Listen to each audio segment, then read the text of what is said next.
High Queen podcast.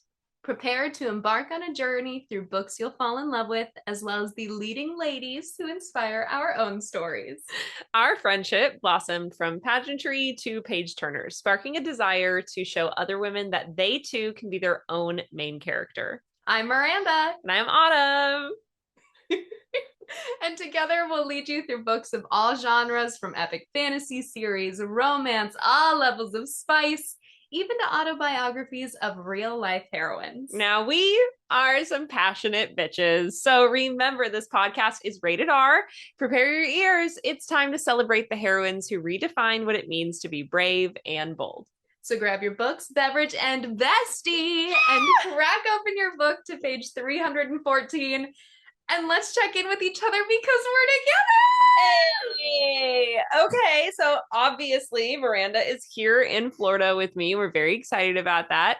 We've been having a great time exploring. We've gone to some bookshops, Yes. local bookshops. Very, very fun. How many have we been to now? 3, 4. We did, oh my gosh, we did Bookish Boutique. In Panama City, Florida. Yeah, we did Midtown Reader. Tallahassee. And Love Story Book Co. Yes. In Tallahassee as well. Yes. So 3. We did go to Barnes and Noble. We had to film some TikToks. It's way easier to do in a bigger bookstore. Yes, it is. But it was so fun. Like, I got a hardcover sprayed edge copy of Onyx Storm to add to my collection. Some really fun, like Valaris. These oh my gosh, I should look, and we'll tell you guys eventually, but they're these bookmarks that are stained glass and literally reflect the sun, made by this artist in Ireland. Like, they were Cork, Ireland. Stunning. Yeah. Stunning. Check out our Instagram. We'll post pictures of our haul, I guess, of what we got, and then you can check out those local bookstores to look where they got their stuff and their vendors, and maybe get some for yourself. It was really cool. It's been so much fun. I made Autumn finally watch Labyrinth. Yes. 1980s David Bowie, Jennifer Connelly. It was fun. I was like wrapping my mind around it as we're watching it, trying to figure out where the story was going, but a lot of appreciation for telling something so abstract of a story during that time. And what you had told me, like, it's, there's so much puppetry in that, and I don't know why I was expecting like Elmo. No, like hands and like wires.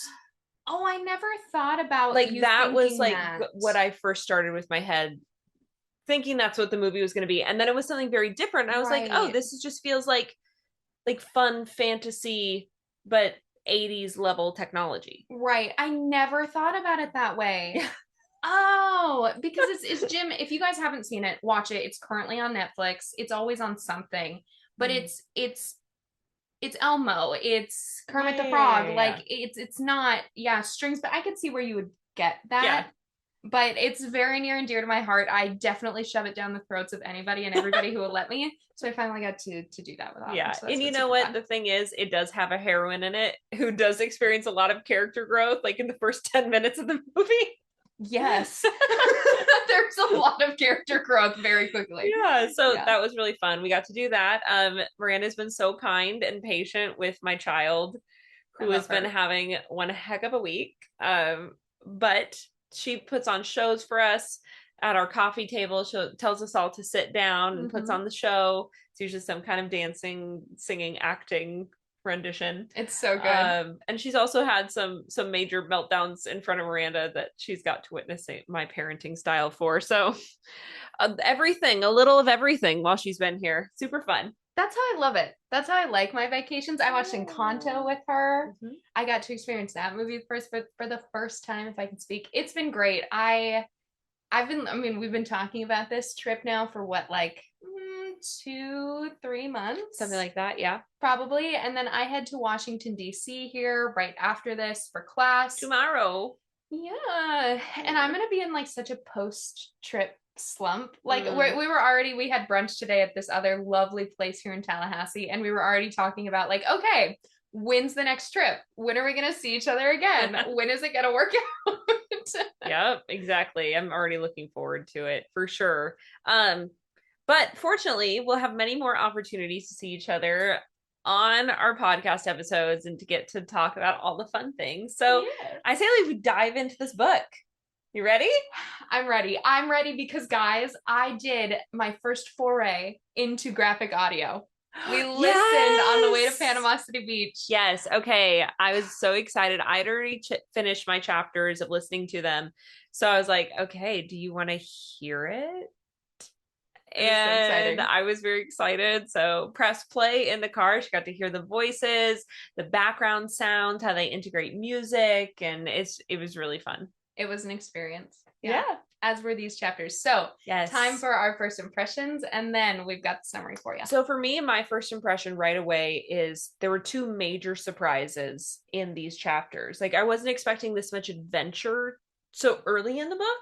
Yeah. Like, I'm always expecting it at the end, but then the surprises, we get the ravens in the library, we get to have the summer court battle. Like, the ravens by themselves in this chapter would have been enough for me to be like, wow, what a conflict. Yeah. But then to have two of those big moments in such a short time, I mean, 9 chapters, and it wasn't that thick of a section.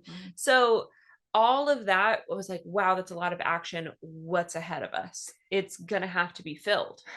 Yeah, like that was my thought too. Is I was like, wow, okay, war is no longer looming, it's here. And I didn't expect that either. Like, I didn't expect to basically flip the page and okay, we're going to battle. Like, that is happening. Literally, like 2 scenes later, we're like, and there's a battle. Pretty much.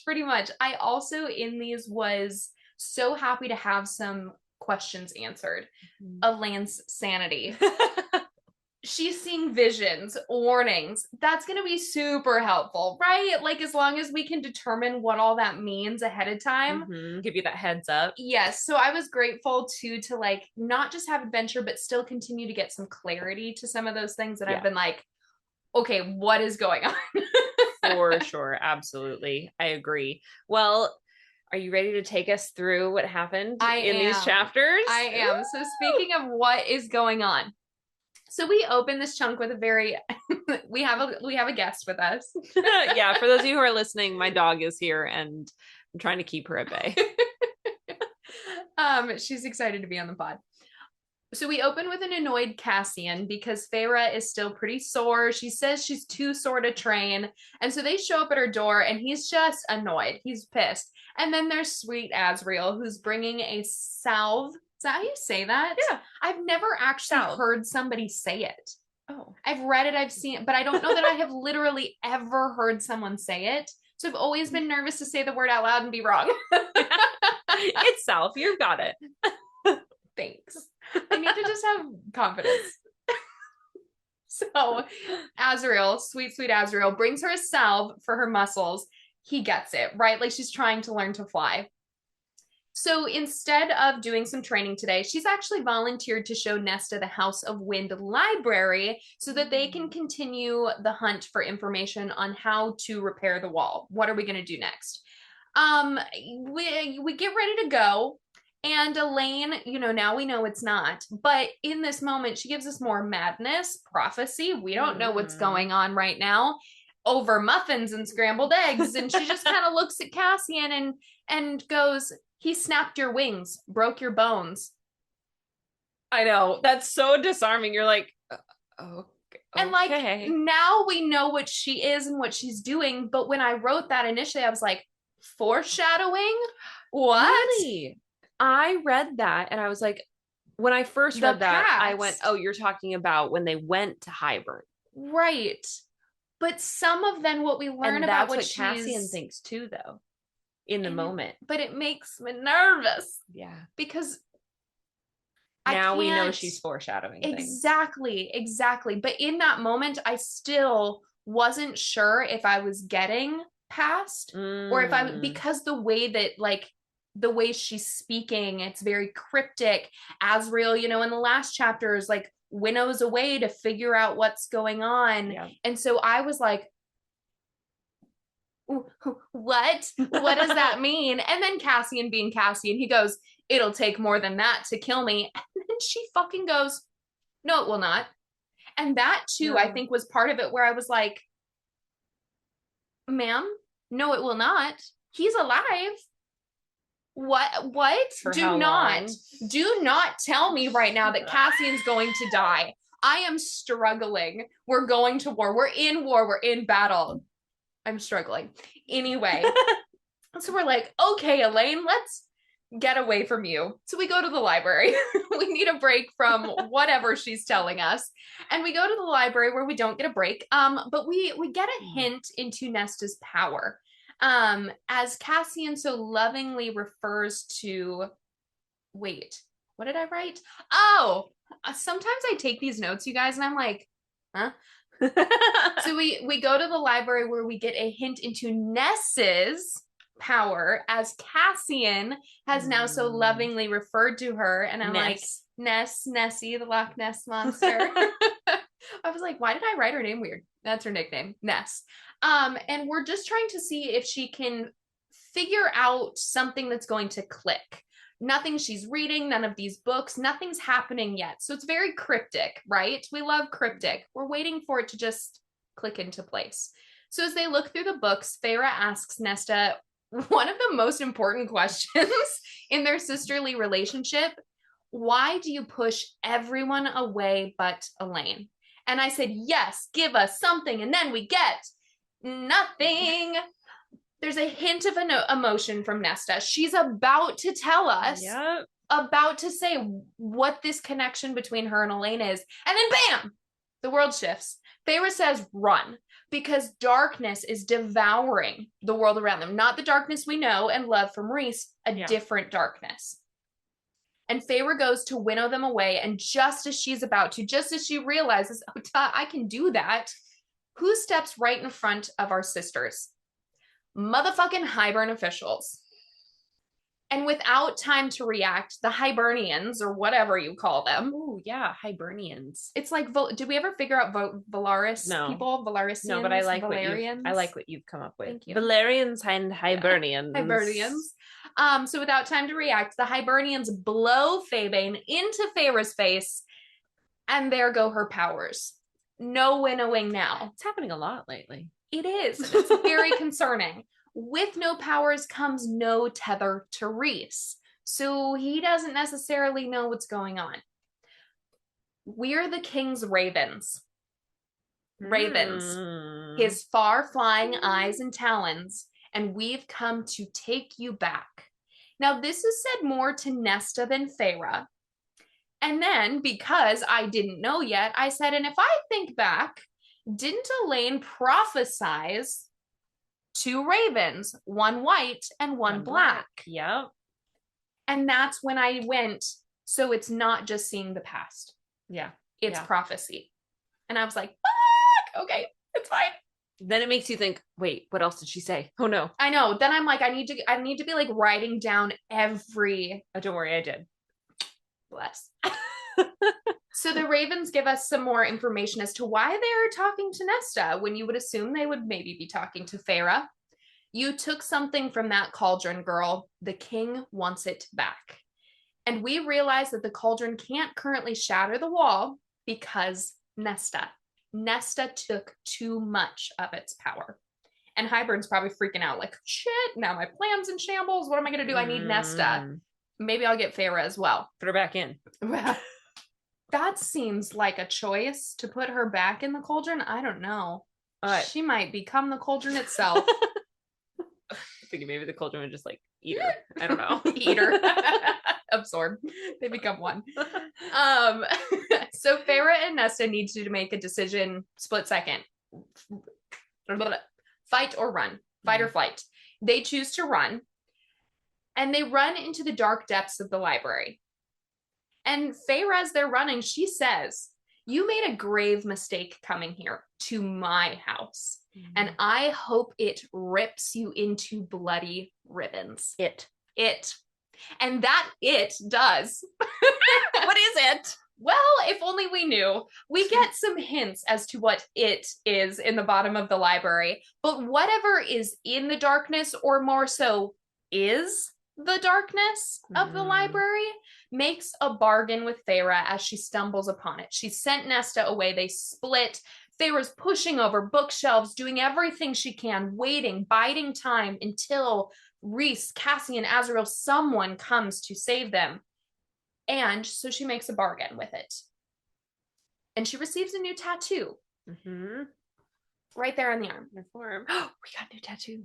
We didn't tell them about I know, we did. Guys, we got matching tattoos. We forgot to tell you guys. If you can see, if you're watching, we're holding our arms up in a very odd angle for you to see.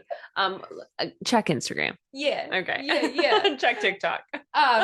Tattoos. Yeah, so Feyre gets one. She does. She gets a new tattoo. She loves to make a bargain. So this one is to send it company to tell it of life. I was like, what? Right? Huh? Interesting. Especially then when we learned that it tried to eat Cassian the first time that it went down there. Request. Right? It wants to be told of life, which feels odd, but then doesn't when we learn that, like, it knows the bone carver. And, you know, that feels very within that realm of those creatures, monsters. It wants to know of life. Does it also, like the bone carver, not want out? Right. But it wants to know what's going on. Right. It's like it wants... Give me my daily news. It wants the surroundings of the bone carver and the tea of the cereal. Come talk to me. So it says, send me company, and it'll do what she wants to these Hybern ravens. And it says, would you like me to kill them? And she like stutters, please, like, yeah, save me. Yeah. So just as the ravens come up on Feyre and they look at her, and then, because we don't know what it is, they look at her and then they look up and they are terrified. Terrified. Feyre hasn't seen this. She doesn't know what it is. She closes her eyes as it goes at the ravens. Cassian comes to save the day. He picks up Feyre, making sure she cannot see what's happening, and flies her away, grabs Nesta, gets them both out of the library. Now, Cassian says, once we're out of the library, that Hybern doesn't seem to be in Valaris, just in the library. But Rhys says Amren's going to search the city in case. We're going to make sure. Rhys also shares, because he arrived as well. Cassian got there just a split second before. Yeah. But he shares that he finished killing the ravens. It left them for Rhys. Okay, so what do you think it is? What do you think that they see when they see it? I don't, like, is it death? Is it, like... I don't know. It's just darkness. Okay, here's the thing. I've read this several times, and if they tell us, I have forgotten. Oh, we still don't know what it is? I don't know if we officially do, but I'm saying I don't remember. If they've told us, I don't remember. So I have a theory, but I'm just wondering if you could take a guess of what they say, of what they see when they see it. Like the ravens, Cassian, what do you think they're seeing? If I think of the fact that, like, it knows the bone carver, it's of the same era. Is it something similar where you see your death? Because, like, the Weaver is very death related. See the death. Bone carver. Yeah. Is that what you're seeing? I think it's like the Boggart from Harry Potter. So it changes for each person. Changes for each person to show you, like, your greatest fear. Okay. Yeah. I mean, that it has no vibes. Real physical form, because that's kind of what Feyre says. She's like, there's a presence, but she doesn't feel the physical. No body to it. Yeah, no heat. Yeah. And I'm like, but then everyone's utterly terrified when they see it. To me, that screams Boggart from Harry Potter. We've got to get information, because now more people have seen it, right? Like, before it was just Cassian. Yeah. Now Rhys has seen it. So then if that's the case, what do you think Cassian sees? Let's theorize. Let's hypothesize. You know what my first thought was? Yeah. Nesta. Yes. Dying. Nesta dying? Oh, Nesta dying. Nesta as death. Oh, no. I think he sees Nesta dying. Like being tortured and killed. And I think maybe that's not what he saw when the first time, but I think that's what he sees now. That's my theory. Yeah. Which I guess would explain why they wouldn't want to tell us that, right? Like, why even Rhys wouldn't want to share that, because what's his greatest fear? Losing Feyre. And he doesn't want to say that to her. He doesn't want to show her that. She doesn't want to see it either. Like, she leaves his mind. She's like, I'm good. I don't need to see what it was. Yeah. So we don't know. I don't know. But that's a theory. And I think it's a rather particularly potentially accurate one. Maybe we have a correct theory. How exciting. Who the heck knows? Okay. back to our story. Sorry. Yes. So, yes, Rhys shares that he finished killing the ravens after looking into their minds, and he made it not quick like he often does. This was brutal. He comes back covered, his hands are covered in blood. But once back at the townhouse, all of our attention actually kind of has to turn to our now prophesizer, Elain, because they're talking about, what are we going to do? Hybern was here again. And Elain just goes, the queen might come. Okay, Elain. Who? What? Okay, yeah, sure. We should probably start to pay better attention to you, but we haven't clicked that just yet. We have. They have not. So we know that our cryptic words are warnings and prophecy, right? This is coming. It's Feyre's figuring it out. It's just maybe a little slow yet. But we had learned from the ravens that the human queen's transformation wasn't as smooth as they had hoped it was going to be. Wah, wah. Yeah. So only one of them, right? If I'm correct, only one has become a Fae. Yeah. Because it was the youngest one who trampled all the others to get in there.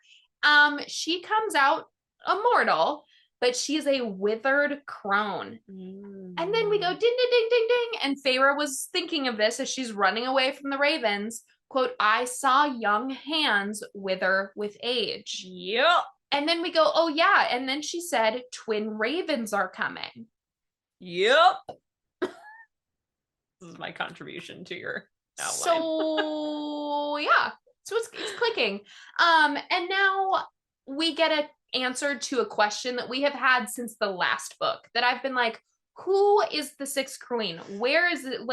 What's going on with this? That feels important, right? So we know what happens.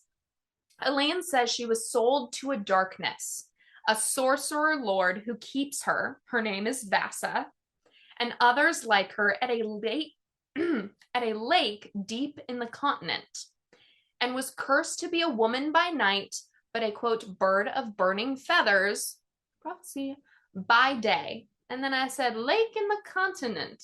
Where have I heard that before? Cochet? Cochet? Bone carver brother? Bone carver brother trapped in lake and continent.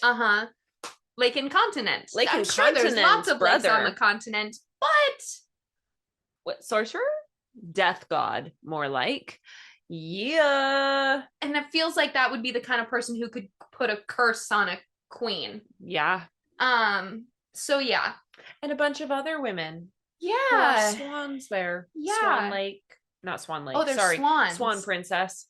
Oh, so I have a question about that later, but I wrote down an actual thought. So we'll get back to that later where I have an idea that I'm probably wrong about. Who knows? We'll find out. We will. So our inner circle debates what to do about Vassa.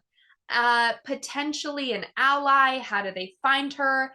And Lucian actually volunteers to go. He says, I've got to do something. Let me do this. Yeah. And with a hug between friends, because Feyre runs up and hugs him and he hugs her back. And that was just such a good moment. I think they both needed it. Feyre watches then, this is the next morning, but Feyre watches as Rhys winnows Lucian away. And I wonder, when will we see our one-eyed wonder again? One-eyed wonder?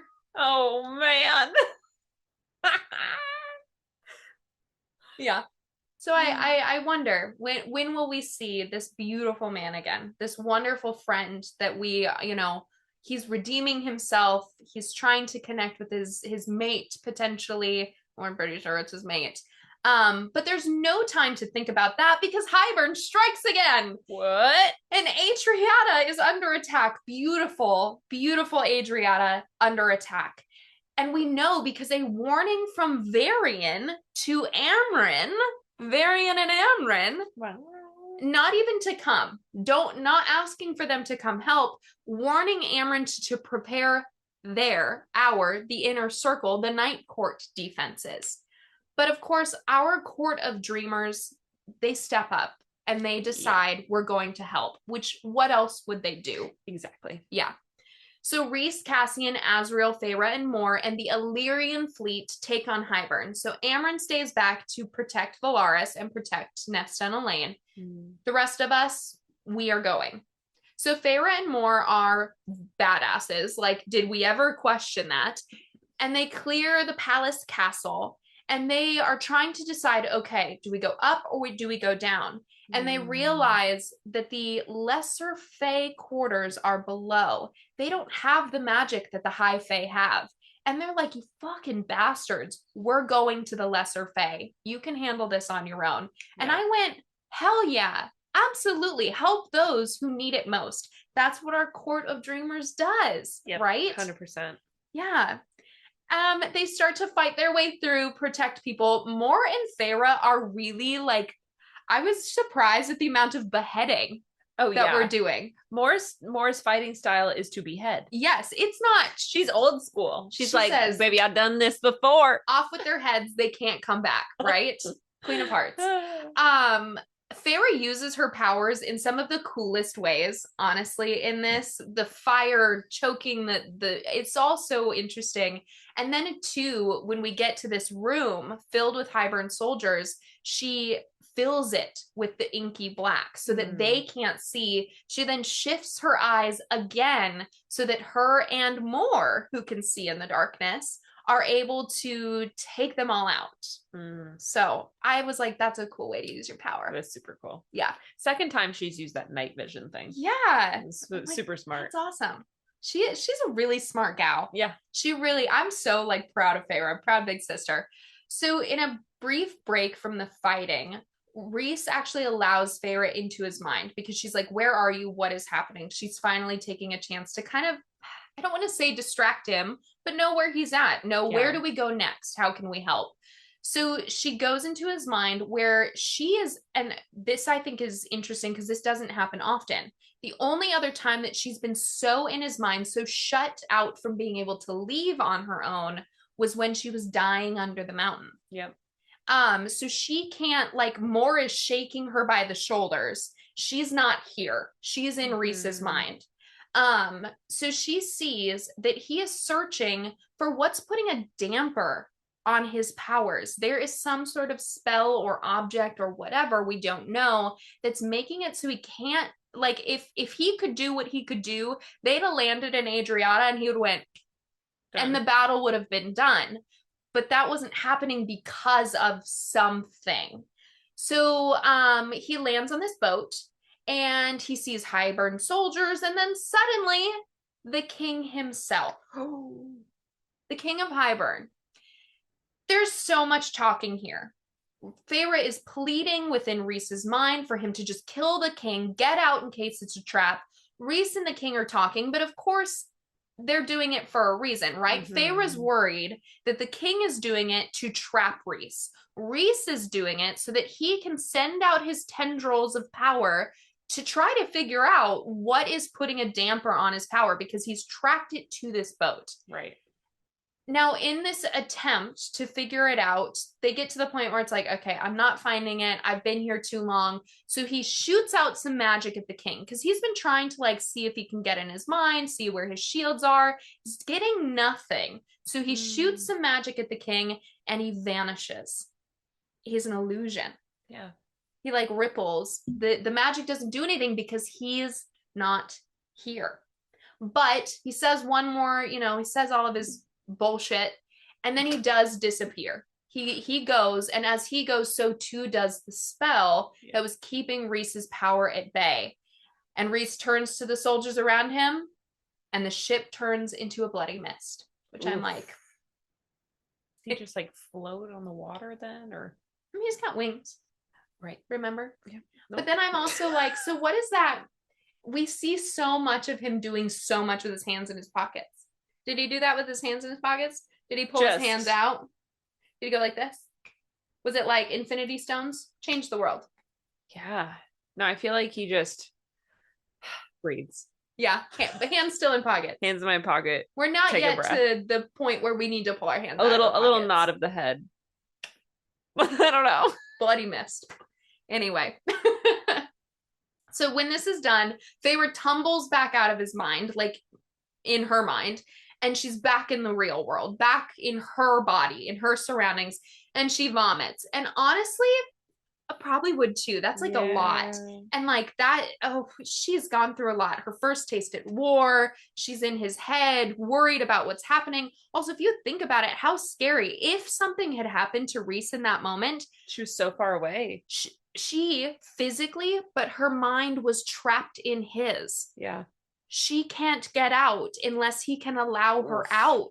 That would have been so. She would have been just her body. Like Mor would have just had her body, no conscious Feyre. Yeah. Had something happened.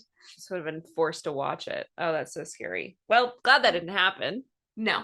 So, as the battle ends, because now it can, Rhys has all of his power. Everybody does. We return to the palace. And oh yeah, remember there's that thing called blood rubies that are out for Feyre and Rhys and Amren? Ooh. Yeah, that we're in the summer court, remember? So we're in the palace and we look up and who do we see? We see Prince Varian. And he sees Feyre and he doesn't do anything. But why would he? Amren. You know, and like I think he gets it to an extent, right? And he likes Amren. He likes Amren. They're friends. So he points us towards Tarquin, who's understandably not terribly excited to see Feyre. Yeah.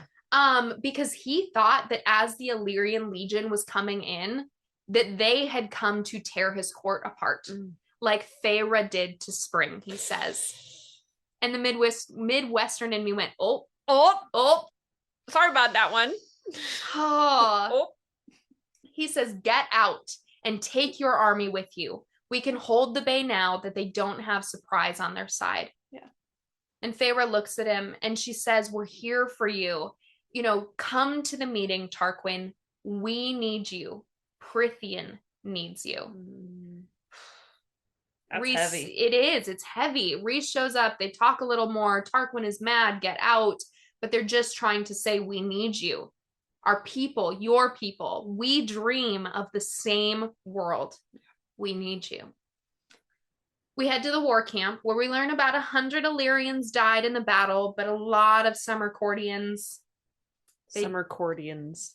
Courtesans. No, I like what you said. I just Summer Courtians. I was thinking accordion. I know. A lot of Summer Court citizens, soldiers, dear Lord, they have died. So it is an unfortunate battle. We get some deep conversation between our two mates. Quote, you are not going to die in this war, Rhysand. How many times have we heard that? Twice now? At least. It's giving prophecy from Feyre. Well, good thing she's not a seer. Well, maybe it'd be better if she was. Let's ask Elain. No, maybe we don't. I don't know. But it keeps being brought up and like, how much will he give? And I'm like, God fucking damn. Somebody's gonna die. I mean, somebody has to die, or it wouldn't be a good book. Die. And that's the thing. And that's the thing. And we've been saying that it can't be sunshine and rainbows. It's not. But like we can't. Anyway, I know. Anyway, just after we've gotten emotionally attached to all the characters. Which makes SJM a great author, right? Like it's part of the. Yeah. It's part of it. But if she takes Rhysand from me, I'll video myself, you guys. I told her what chapters to video herself reading. And listeners, if you want to know those too, we can give you a little forewarning, like, hey, these chapters are like really good. Video these ones. Or you have to video yourself, but just like emotionally prepare. Bring your Kleenexes. Or, don't cry your tears into the book. That's where they'll live forever.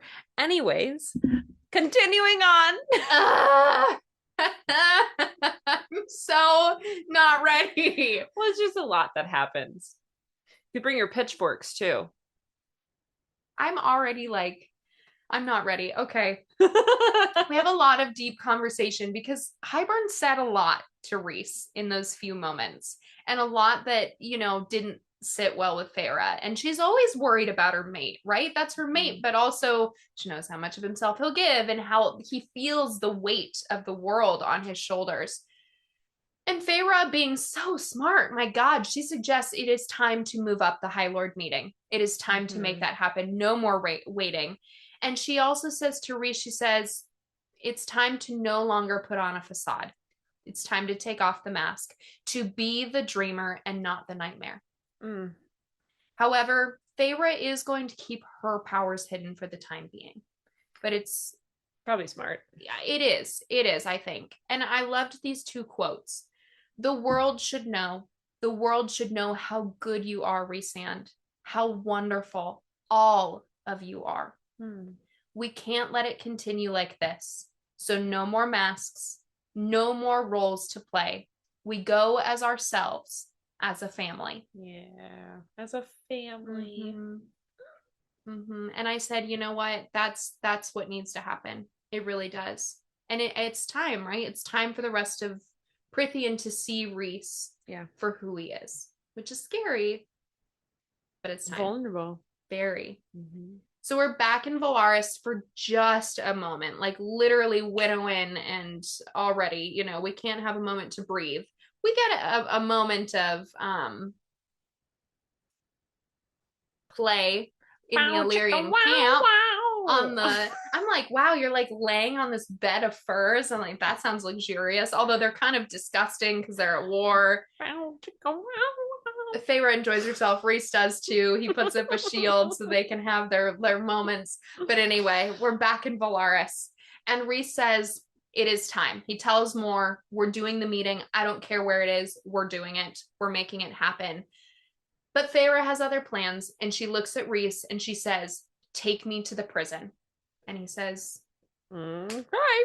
And that's it. He don't even have to say okay. He just says, he just says, done. And that's where we leave off, with her demand to be taken back to the prison, to the bone carver, no doubt. Yes. And figure out what the fuck happens next. Now, some world building moments. Yes. Okay, some things that are pretty important. Some of these are going to be restating things that Miranda had said from our summary, but Cauldron not working because Nesta took too much power. Okay, it was supposed to take down the wall, so how do you get something working again to that capacity? I don't know. Without killing Nesta, something to pay attention to. Her? I don't know, like man. The wards were supposed to only be broken one time by this spell that they used to get the ravens in. So they had the wards had come down after all these 500 years for the battle in Valaris, and then they put them up even stronger. And then the king had a spell that could take them down, but you could only use the spell once. So fleeting spell. It's done. Okay, so I guess we don't have to worry about that anymore. Feybane apparently works as a powder to inhale, not just eat. Yeah, so that's fun. They blow it into their faces. Like, wow. So you just dust that over a battlefield and everybody's muted. I don't want to think about it. It seems like you shouldn't be able to do that. It seems like it's a little too powerful, Now the queens. Okay, we know the youngest one went in first, gave her immortality, turned her fey, took her youth, turned her into a crone. The library monster, its voice is both young and old, hideous and beautiful, no physical presence, can speak into your mind, and knows of the deal that they were trying to make with the bone carver. Close its eyes. I said maybe it melts its enemies. I don't know the sounds I was getting, and the description gave me like melty vibes. rippy. I don't ripping. Yeah. I heard the ripping because that was a specific word that was used, ripping apart. But it's like, man, what's a more torturous death?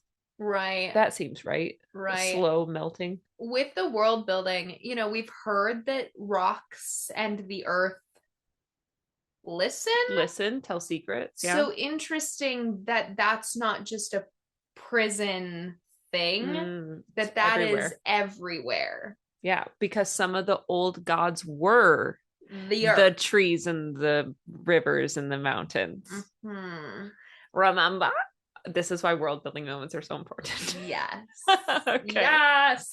The ravens have, apparently, from what I ascertained, both Daemati powers and shape-shifting powers, because they were able to appear to the priestesses as old scholars, and they were able to get into their minds. And I didn't even think about them shape-shifting. I just thought about them going into their minds and making them think that's what they saw. Maybe. So I don't know, but shape-shifting would be, well, and I think it's interesting too. Maybe I'm dumb. Are these people like high fae, or are they more like an adder? Because we hear talons clicking on the floor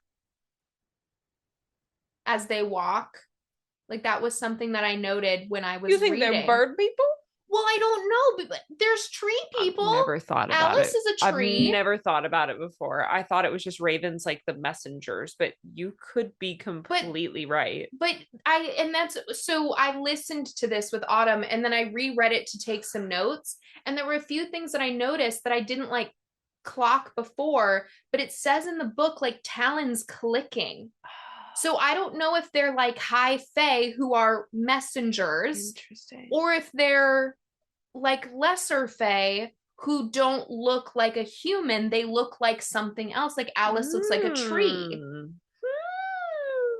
Maybe they're fae with talons. Or they're shapeshifters that can appear one way and be another. Interesting. Well, this is both world building and red flag time. And questions with Autumn and Miranda. Huh? Okay. Moore has seraphim blades with slightly curved tips, just like a little cultural reference there for their specific culture. And no other courts came to help the summer court. That's unfortunate. I agree. Why? I agree. I thought they were like neutral. I don't know. I wrote a few things down too. What did I write down? Oh, the Sorcerer Lord has an onyx box that is, quote, more vital than anything, which is a question and feels like a world building thing. Like, what, huh? But half of what Elain says, I go, huh? Mm-hmm. Okay. Mm-hmm. Scythia, where Queen Vass's people are, her territory. Oh, I was like, huh? Yeah. Anyway, her territory of where Queen Vassa's from, or where she oversaw, they are horse people. They are a mounted cavalry. So if we can find them, they may be of use, something different. And then I thought too that we should remember that half of Tarquin's forces were and are in Adriata. The other half are a 3 days march away at the spring border. So he only had half his fleet. The other half actually help. Yeah. Yes. It's important. Yes. All right. So we're going to dive into some of our characters, and starting with Feyre. Now, I broke Feyre up into kind of two modalities here, and I did this for a couple of our characters. And I want to start with some of her sister moments, because she has a lot of moments with Nesta and Elain in these chapters. So starting with Feyre talking to Nesta and about her. And it's Feyre being a little bit introspective and saying, she's never really been affectionate towards Nesta herself, never held her or kissed her cheek. And, we oftentimes look at Nesta and we say, wow, Nesta is cold, disarming, cold, withdrawn.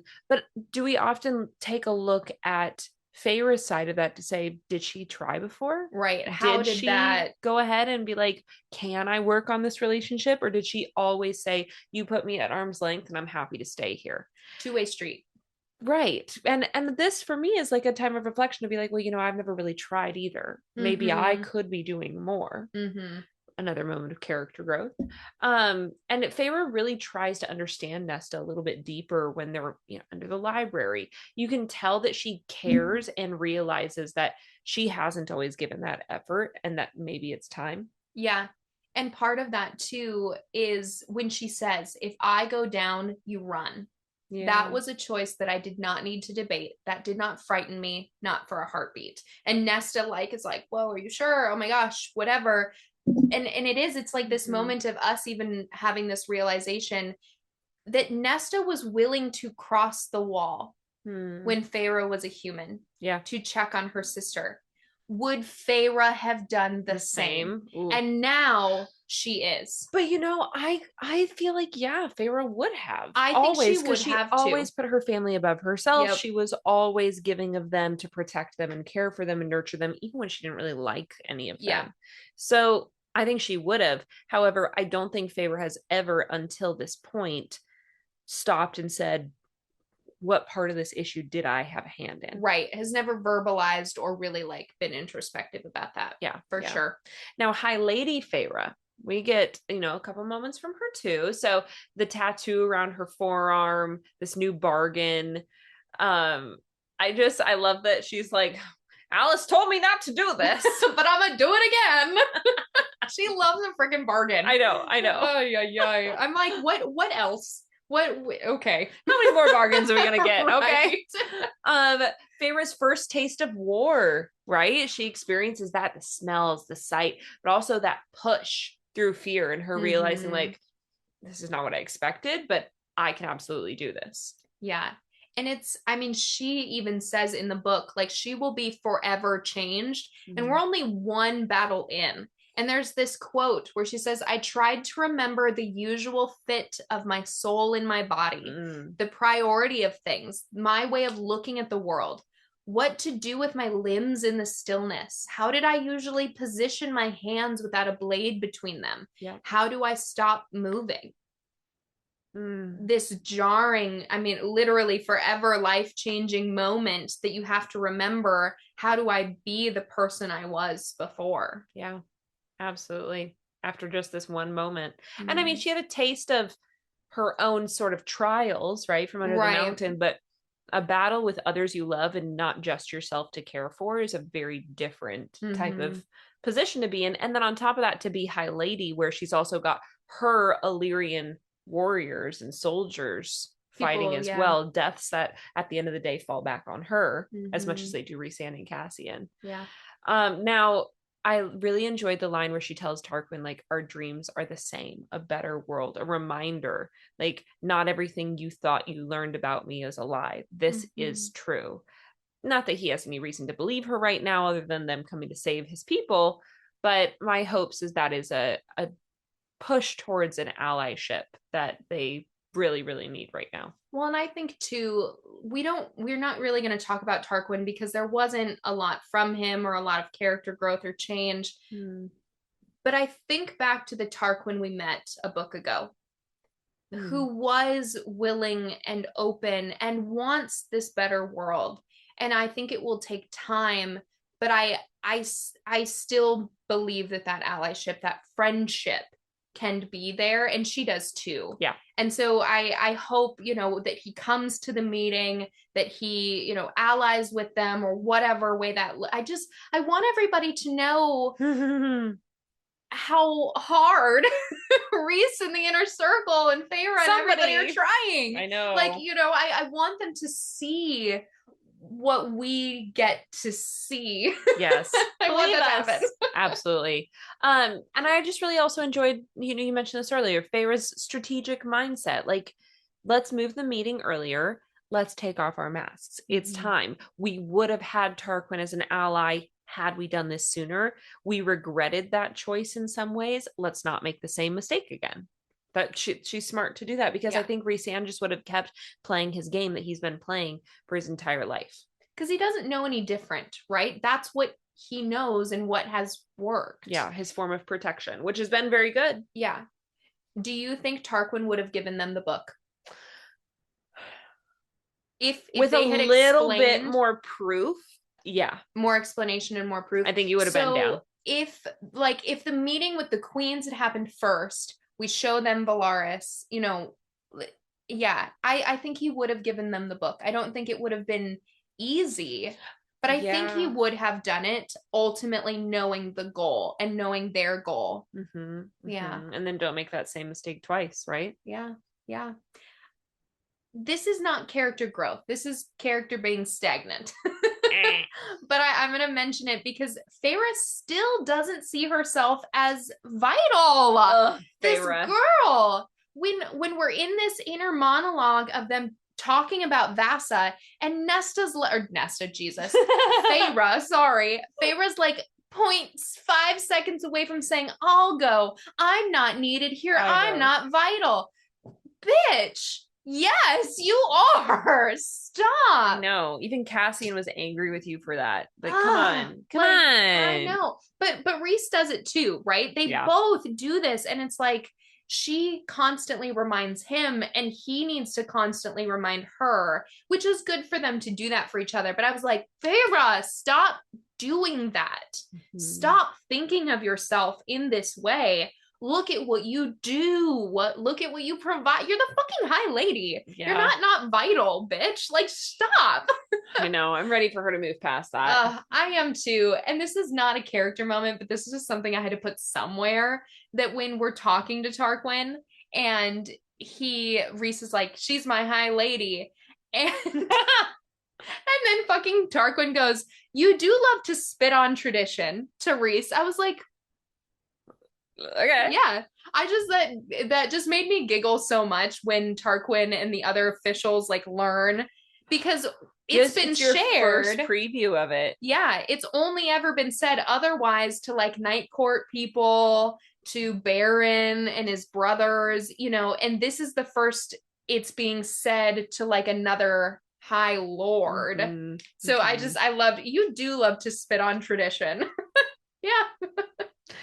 How about that? And what other traditions do you think he's thinking of? Because he didn't know about Valaris until then. Right.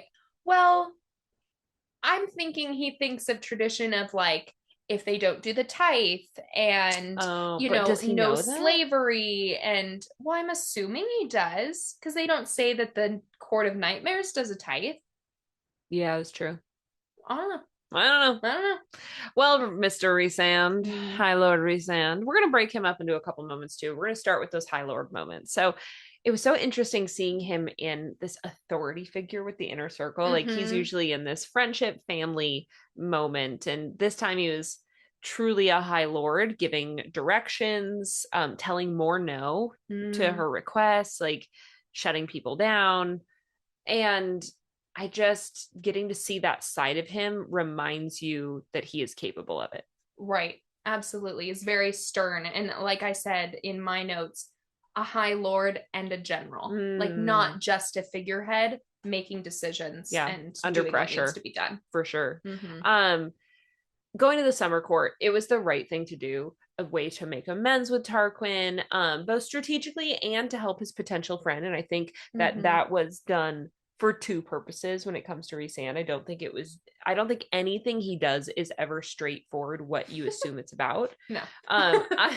I think he was like, it's the right thing to go save their people. Also, this really might help me in the long run. Yeah. Everything is dual purpose. Yeah, for him. And then typical Rhys, okay.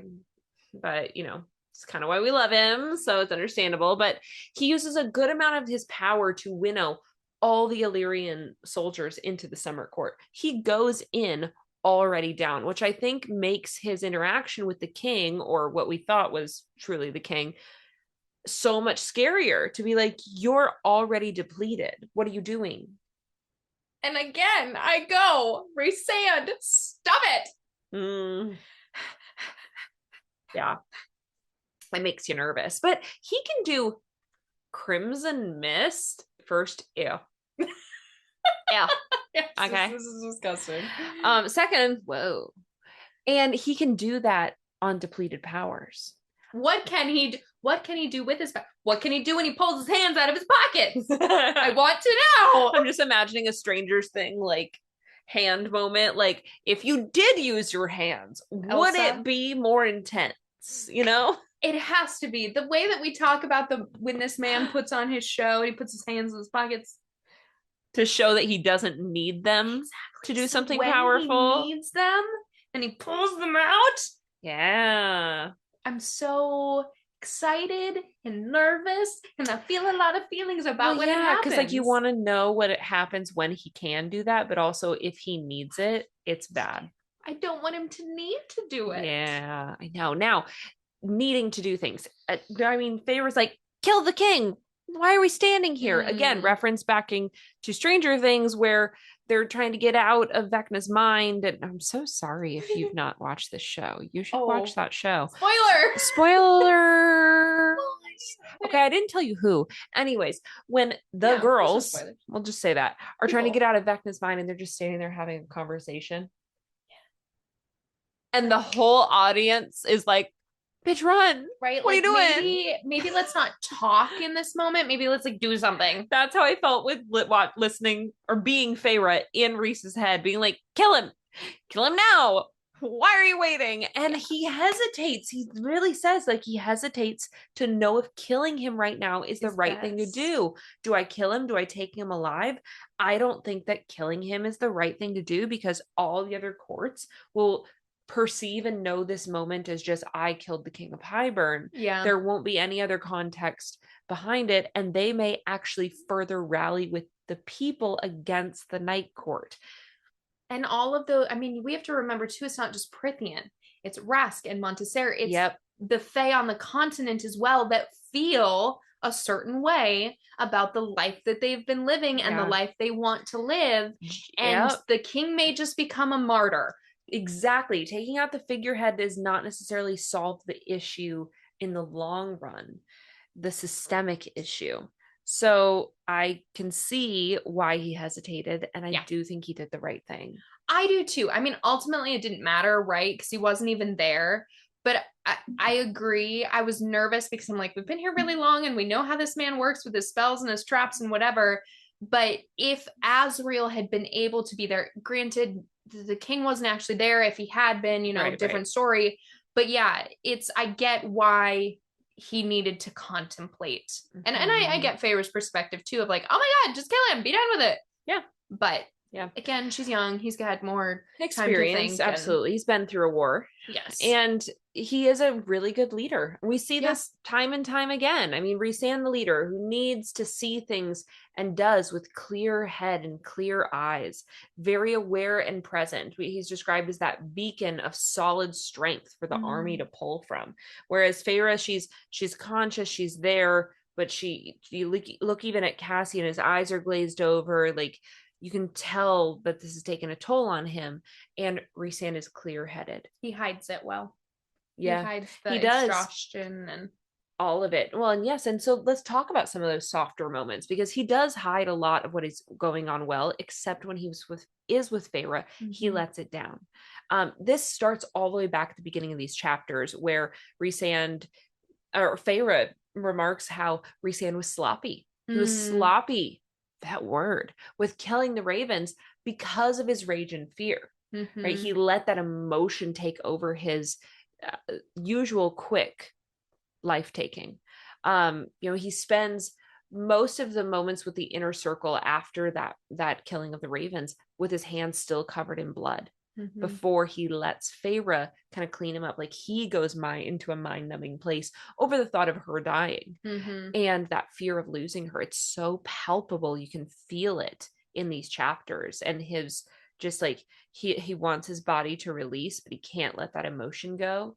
And if somebody figures that out, then traps her. Oh gosh, that'd be terrifying. Which I mean, Hybern's figuring it out. Yeah. And like they know their mates and stuff, right? But it feels, granted, we don't really know a ton of other mates, but it feels heavy. Like their connection, their relationship, their use of their Daemati powers together, like it just feels different. Yeah. And that is also concerning. Yeah. With war, what happens exactly if she's captured?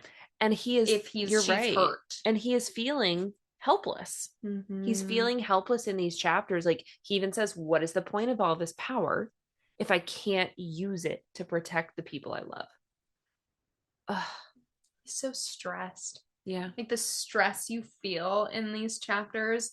Valaris is attacked again. Feyre's almost captured. They're going to war. The meeting of the High Lords. Like, and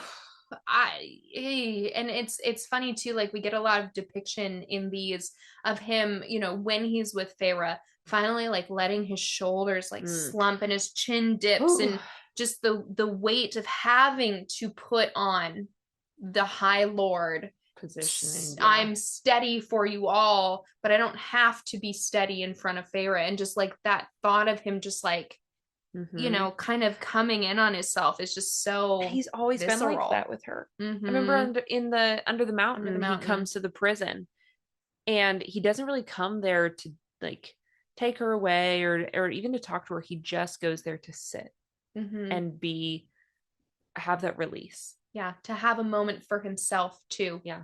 So she's always been that safe place for him. And he lets her in when he needs to, verbally, but letting her into his mind during such a tumultuous moment, that was an extreme display of vulnerability for sure. Oh, how scary. He's needing to go up against the king and kill people and whatever, and here's his mate. What is happening? Why are you? Yeah. And being in his mind, you know, kill him. Like that. God, you talk about overstimulation.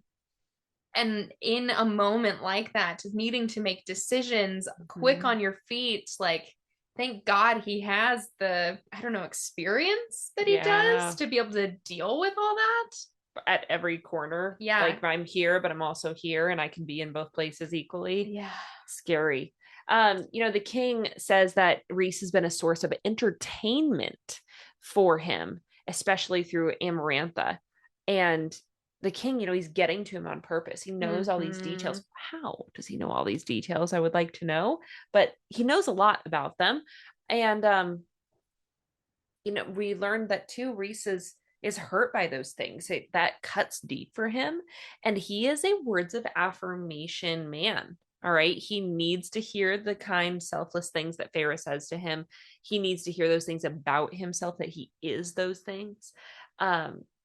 Because in order for him to stop playing a part, he has to believe that who he is at his core is really worth getting to see. And I don't think anyone except his inner circle has ever said that or felt that for him in his life. Yeah. And I love that he needs to hear it, but I'm glad that Feyre even more is there to tell him that. Yeah. And it makes me curious, you know, what was that inner monologue for Rhys for 500 plus years without her? Yeah. Who comforted him in these moments? He's never felt like enough. So who told him he was? And I know the inner circle did, but they don't know everything. No, they don't. And no one can be in his mind the way that Feyre is. And that it makes me so sad for him. Like, what was that like without her?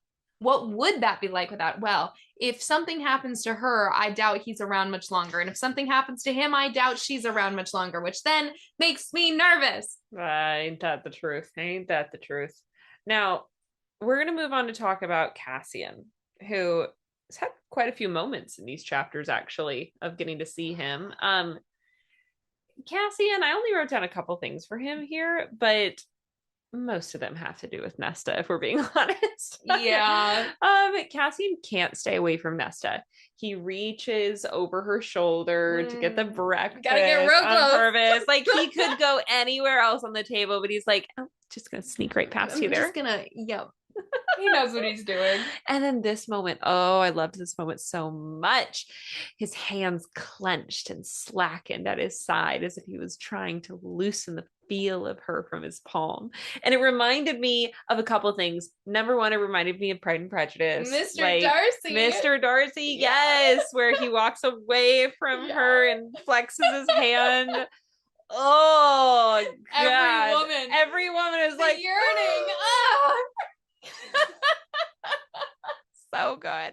And then also, for those Bridgerton fans out there, Anthony does this in where he takes Kate's hand and lets her into the carriage, he does the same kind of motion. I was like, wow, we really like a good hand flex out here.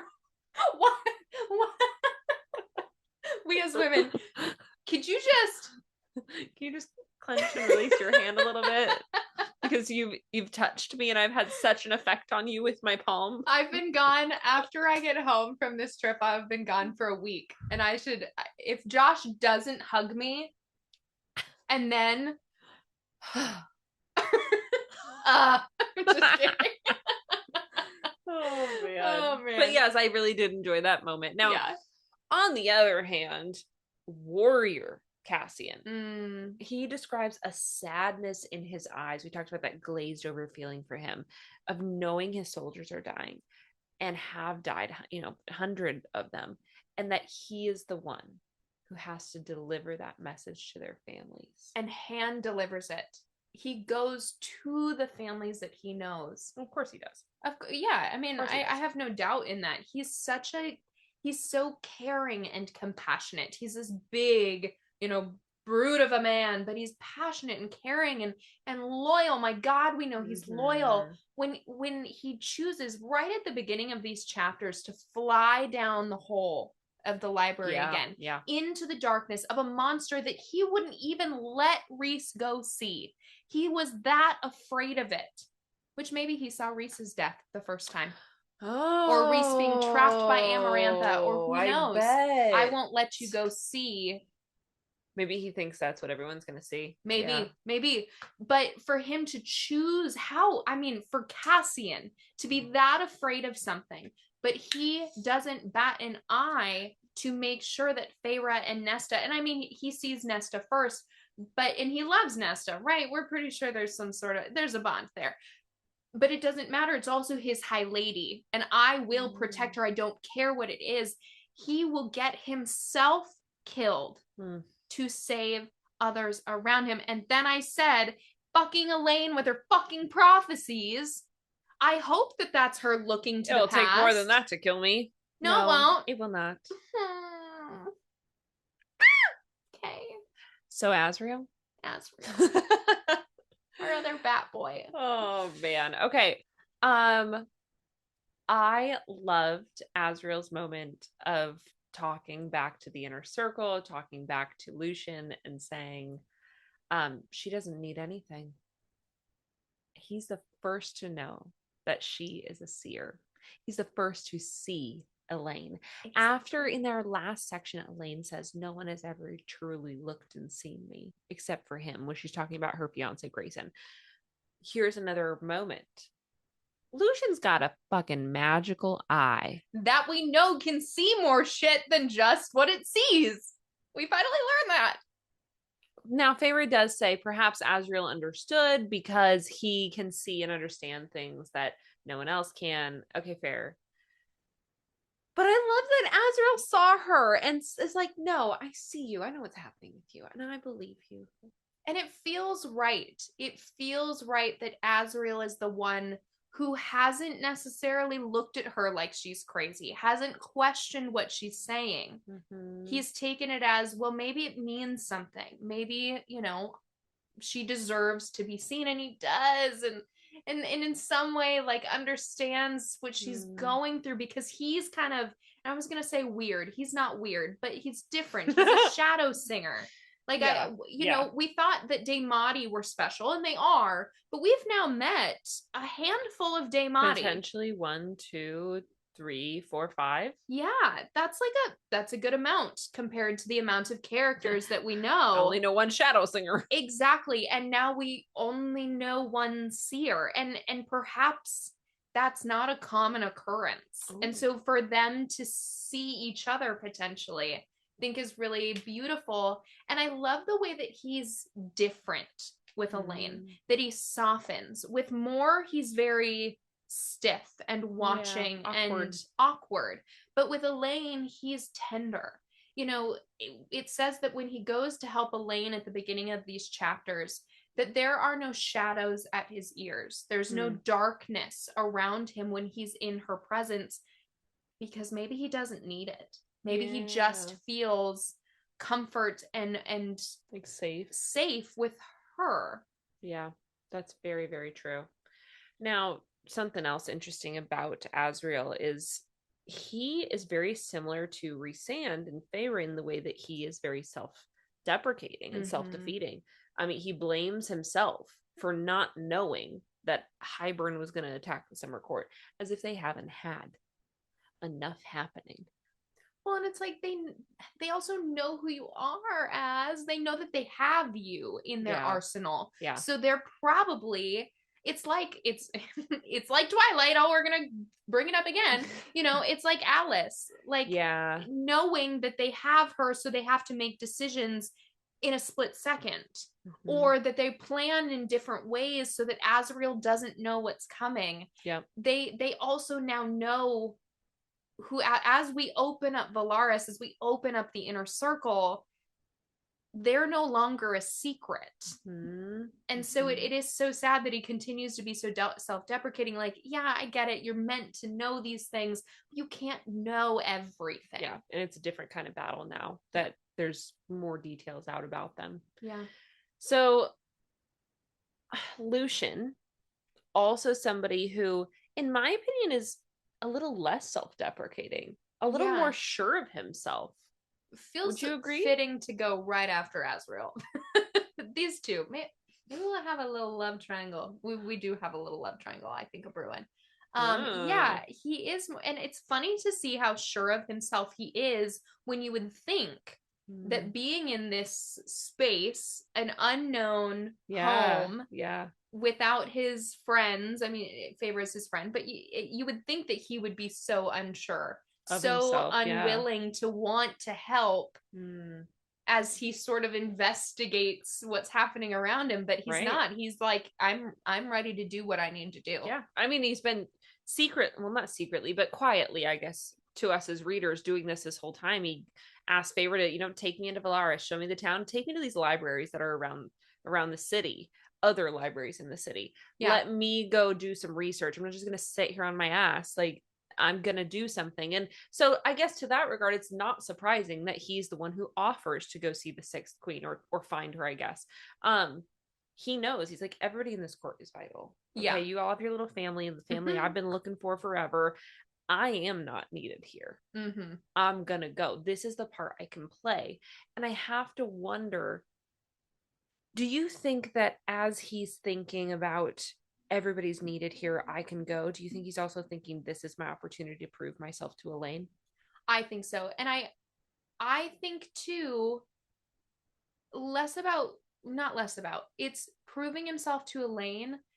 But I'm also like, are you wanting to prove yourself to the inner circle? Do you see what they have? Or to himself? Yeah. I deserve to find my own place, my home, my people. And, we shouldn't really be shocked because you were saying like he doesn't want to sit on his ass. And I remember literally saying, Tamlin's just sitting on his ass like how many episodes ago? Yeah. And if you think back, who never sat on their ass? Lucien was going and speaking to the people he knew in the Dawn and Day courts. How do we break the bargain? How do we do? He was always the one looking for a solution. Tamlin may have said, oh, what do we do? How do we help? And Lucien said, I have an idea. But he was never the one to sit and do nothing. Right. He was always the one to try and do what he could to try to save Feyre, to try to get her out of the house, to try to break the bargain he thought he needed to break. He's always tried. Yeah, that's very true. He stops himself from calling the spring court home. Oh, that one got me. Because it's true. And he alluded to that already, of saying like, oh, this is the kind of family in court I thought I was going to get there. And it wasn't. And it's that one final kind of nail in the coffin for me of him being like, and going back to the spring court, he stops himself from saying home. Yeah. And Feyre sees it, and how mirroring. Yeah. Right. For the two of them to go through this, and for them to have this moment of friendship too, as they hug when he leaves, and you know, I think that's probably reassuring for him too, that he knows he can return. Yeah. He can come back. Now, Lucien, you remember he had that fox mask on. Fox face. Okay.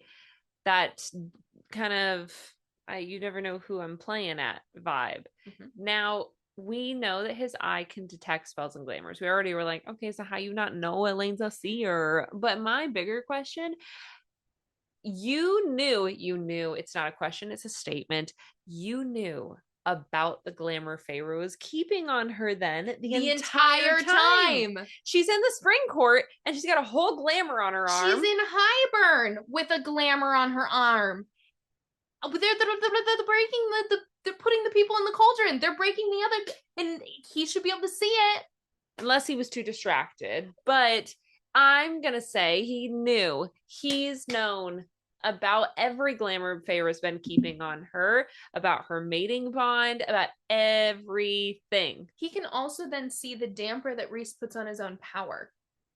We assume. I don't know how the capacity to which his eye can see things. Maybe it's small stuff. Maybe it's bigger. I don't know. Maybe, but nonetheless, we know it can detect spells and glamours that others can't see.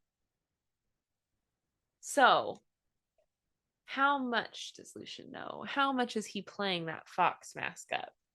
I don't know. And he's been playing the game a lot longer than we give him credit for, you know? But then it's like, so then why is it that you want the Autumn Court eventually? Like, what, if you could always see it, why keep quiet? Do you believe in Feyre? Do you believe in love? I don't know. And then that stresses me out. There's so much stress. Reading is so fun. Yes, and he's a fun character to analyze and to look into. I know, and I'm like, when are we going to see you again? Yeah. Very true. Well, now, that makes me think so many things. Keep going. Perhaps, we're talking about Elain and Lucien and maybe a love triangle, I guess, but Menage a Trois. Oh, that would be a different book. Now, well, I wondered if it would come from more recent Cassian, Jesus. Well, more. Maybe that'd be fine too. I don't know. More Cassian and Azriel. Whoever. I feel like Sarah J. Maas would throw a menage a trois in there at some point. Okay, sorry about my witch's cackle, everyone.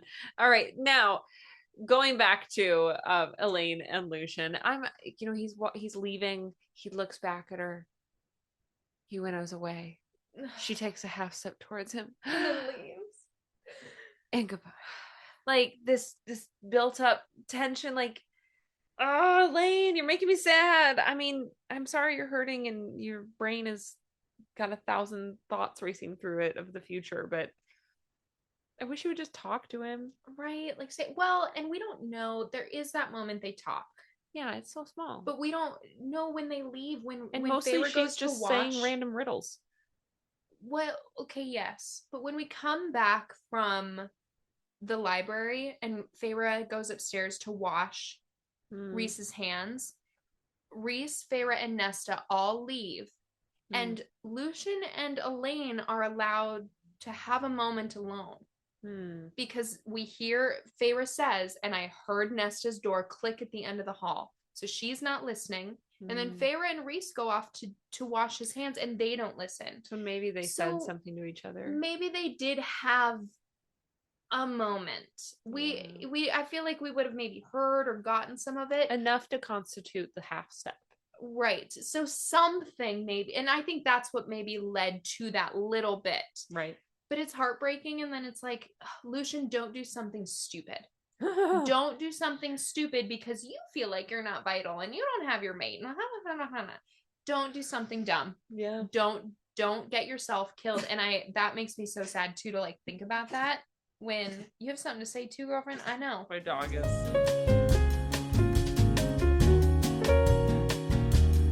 Okay, everyone. I'm so sorry about our awkward interlude, brief pause. My dog did something silly and we had to take a pause to make sure she didn't do something gross. But we're back and we're back to talk about who? We're back to talk about the Morrigan. The Morrigan. Okay. So Mor I thought she's a badass. Okay, she's super cool. And she really wants to go to the continent. Yes, she did. Like really badly. She's the first to be like, I'll go. I'll go. I will go find Fassa. Let me go. I need to leave. That just felt so strange to me. I'm like, I've never ever heard you be this adamant about anything. Yeah. And she does go on to say, she's like, there's greater forces at play. Obviously, they're guiding Elain's visions. We should listen. We should listen to them. It would be stupid not to. And I guess maybe that's why Moore really, really wants to go to the continent. But well, she did say at one time that like she knew the previous human queens really well. So maybe she's thinking that she would be the one that could sway, but she couldn't sway the other queens. Yeah. It did feel a little weird though that she was so quick to be the quick one. And adamant about it. Yeah. To the point where both Cassian and Rhys were the ones who had to shut down the idea. It wasn't just like, oh no, Moore, you're not the best fit, we need you here. It was, no, I'm fighting back against this idea. No, I really, really want to go. Two people in her life had to tell her no. Yeah. So I thought that was interesting, Definitely. Yeah. Definitely. Speaking of Elain's visions, I'm curious why Moore didn't know what Elain was because of her truth teller power. Like, I feel like if somebody was going to figure it out, I mean, it feels right that it was Azriel, but also, and more like it clicks into place for her too. But then that makes me again question, is being a seer very uncommon?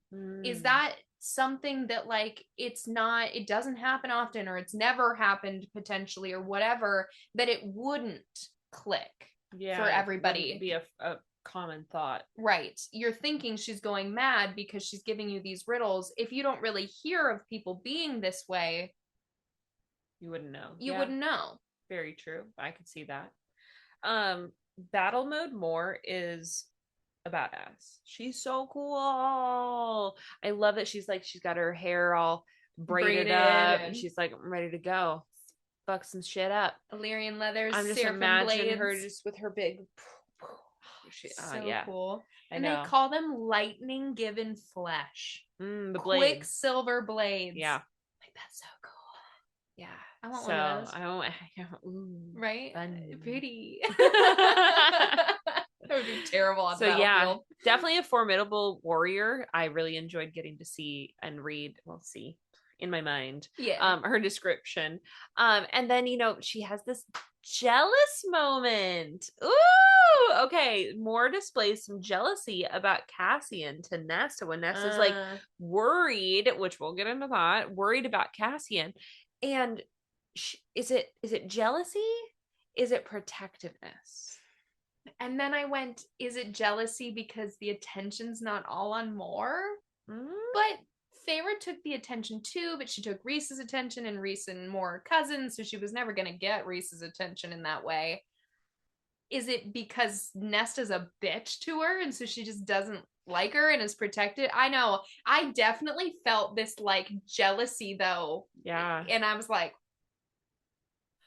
girl, I'm sorry, don't do this now. You've had centuries to, and if that's the way you're gonna be, you've had centuries to lead Cass and Azriel on. But I just think it's protectiveness. I think it is too. I think it's just like, hey, I love Cassian and I love him so much that I see that he cares about you and you're not nice. Yeah. And I think that's ultimately what it is that Nesta, she's a bitch to everybody, but the way she's a bitch to Moore has been different. Yeah, absolutely. Yeah. Speaking of another bitch. Yeah, but in like a sassy way, you know? Like bitch. Hey, Amren. So she would kill us. She'd smite us on. No. No. Hang on. Let me go slaughter a lamb real quick. So Amren is so wild to me. We've already talked about this like comparison to a messenger, vengeful angel. She talks about being a messenger of a god or gods. I can't remember if it was plural or singular. I think God. Singular. Okay. So they tell everyone to stay out of the streets. Anyone on the street is subject to Amren on the hunt. Put lamb's blood over your doorway or in cups to indicate for her not to come back there and to thank her. This is giving me, again, those kind of like angel of death messenger vibes that we talked about earlier, moving through the land and executing her judgment. And it reminded me of the movie The Prince of Egypt, which I don't know if you watched that growing up. Many years ago. Many. I watched it a lot growing up. But it reminded me of the moment in there, and where they're instructed to sacrifice a lamb to mark their doorsteps with blood to be passed over and stay under the protection. Yeah. And I was like, oh, this is a straight up biblical reference. Which we've wondered about her as this like angel thing. Yeah, this is another biblical reference on Amren. To me, it's like, it's not necessarily answering questions, but it's putting pieces of a puzzle together to get a better picture. It's hard because we don't have all of them, but like eventually we're going to be able to do like what they did with Elain in these chapters, step back. Like when Feyre literally says, I finally stepped back and looked at the whole painting instead of this up close one single piece. Yeah. And I think that's exactly what's going to happen with Amren for us, is we have so many of the elements, we just don't have enough of them to step back and go, oh, that's what we're looking at. Can't wait for my moment. A Midwesterner. Anyway, there was this quote too, like, we know she's a monster, but she was the monster that defended them from the other horrors of the world. That just felt like beautiful and scary and everything that Amren is. Yeah, very haunting. Yes. Yes. Now, she's got that special relationship with the prince of the summer court. Prince Varian. Okay. And he sends her that warning and she goes, it's a thing that friends do. Friends? Friends? But also I kind of like love that for her. The friend? Right. But friends? Say your next thing. Because yes, friends. I mean, hell, I gave you jewelry. You did. But like, okay, clearly she wants Varian. And I mean, she wants to know about if he's safe earlier in when they come back from the battle, like, but she doesn't want to outright ask about it. Yeah. And then Feyre gets this hint of something under her shirt. Hidden. Which is the ruby necklace that he gave her. And I said, a love story brewing? Oh, she cares. She cares. She has human emotion that she has never had before, or, well, when she was in her former body. And I mean, I don't know about her lover experience. We know that she's had lovers, but has she had someone to love who's loved her and not been scared of her? And that's what I think Varian must be for her. Somebody that maybe, I'm sure he's afraid of her. How could you not be? But maybe he's the first to not be afraid of her. Yeah. So I just thought that was really sweet. I really enjoyed that moment. Yeah, me too. Okay, so Nesta. I'm so excited to dig into her. Amren? Wow, I almost called you Amren. Miranda! Sorry, that was weird. Amren is scary, but she's a bad bitch. You know what? You like your reference point? I'll take it. Okay, so Miranda has said too, like, we start to shift a little bit more of our narrative towards Nesta. Like, we're getting a lot from her. And you're right, we do. So she's going to start to become a character that we really dive more into. And I want to start by talking about her Cassian connections, because there's a lot of them. Yeah. So Nesta watching Cassian lick his fingers out of the corner of her eye, like, oh my gosh, this girl wants him bad. And you can tell she's just sitting there, doesn't want anybody to know. Like, this is a romance book reader, y'all. Nesta reads romance books. And she's like, watching him lick his own fingers, and she's like, What them fingers do. What the fingers do, she's imagining what the lips do, what the tongue does. She's just like, what the wings do. What you do? I want to know you. Okay. But she doesn't want anybody to know. Is she a prude? Like what? No, not if she reads I know, but that's books. what I'm saying. Like, Nesta, give in. It's fine. Although she does wear all of her colors up to here. Well, that's what I'm saying. That's how oh, never mind. That's how some people are though. Yeah. I'll read about it. I'll do it in secret. Oh, but yes. I'm not that kind of person. It's okay, Nesta. You can be that girl. Okay. We'll allow it. You're okay. Maybe her mom was like super like. Well, she was trying to raise Nesta to literally be a queen. Yeah. So I see that. Yeah. So Nesta also is described as falling right into Cassian's arms. That was a moment. Oh, that was a moment. Just like falls into him. Made me just kind of like, ee! Or when she just like, when he puts his hand out and she just instinctually.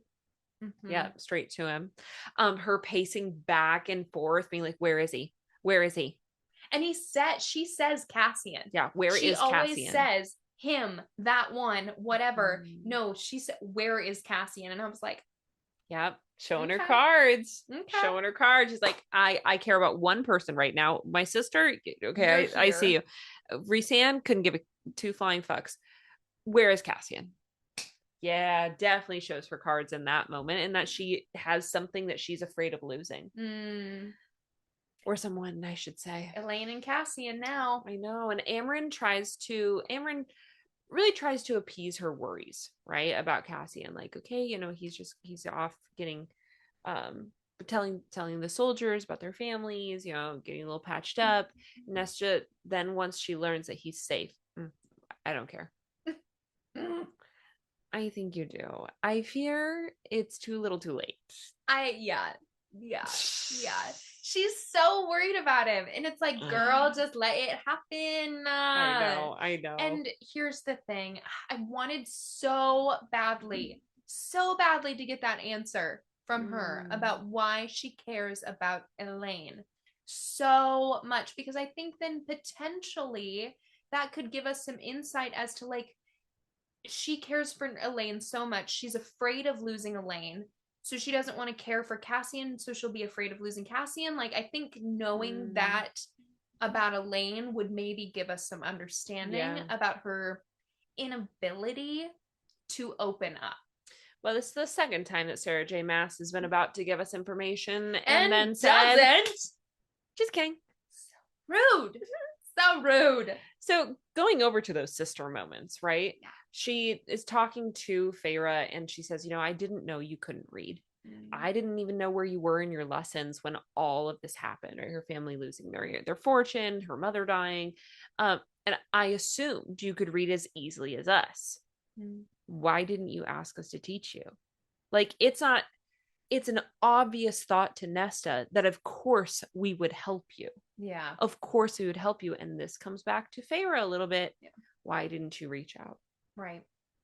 It's that double-edged sword, that two-way street of like Nesta being this cold person because she is. Like, we see it through Feyre's eyes, but we know she is a cold person. Like, they both needed to meet in the middle and they wouldn't. Well, and Feyre does say like her and Nesta are two sides of the same coin, and Feyre says like, well, I doubted you would agree to help. And that hurts. That hurts Nesta. She stiffens. Her eyes go cold. Like, what do you think that little of me? Is it what that said to me? Yeah. Well, and I mean, too, that was before all of this, right? And Feyre was shocked that Nesta was willing to go to the wall for her. So, of course, for Feyre, there still would be that thought of, well, before all of this, I didn't think you would do any of that for me. That wasn't proven to me until you tried to come to the wall. Yeah. So much growth from those two. You mentioned the Elain, like, why do you push everyone away from but Elain? And then moving past that, it's Nesta's realization of being shocked that Feyre would sacrifice herself for her. You told me to run. Mm-hmm. Shocked by that.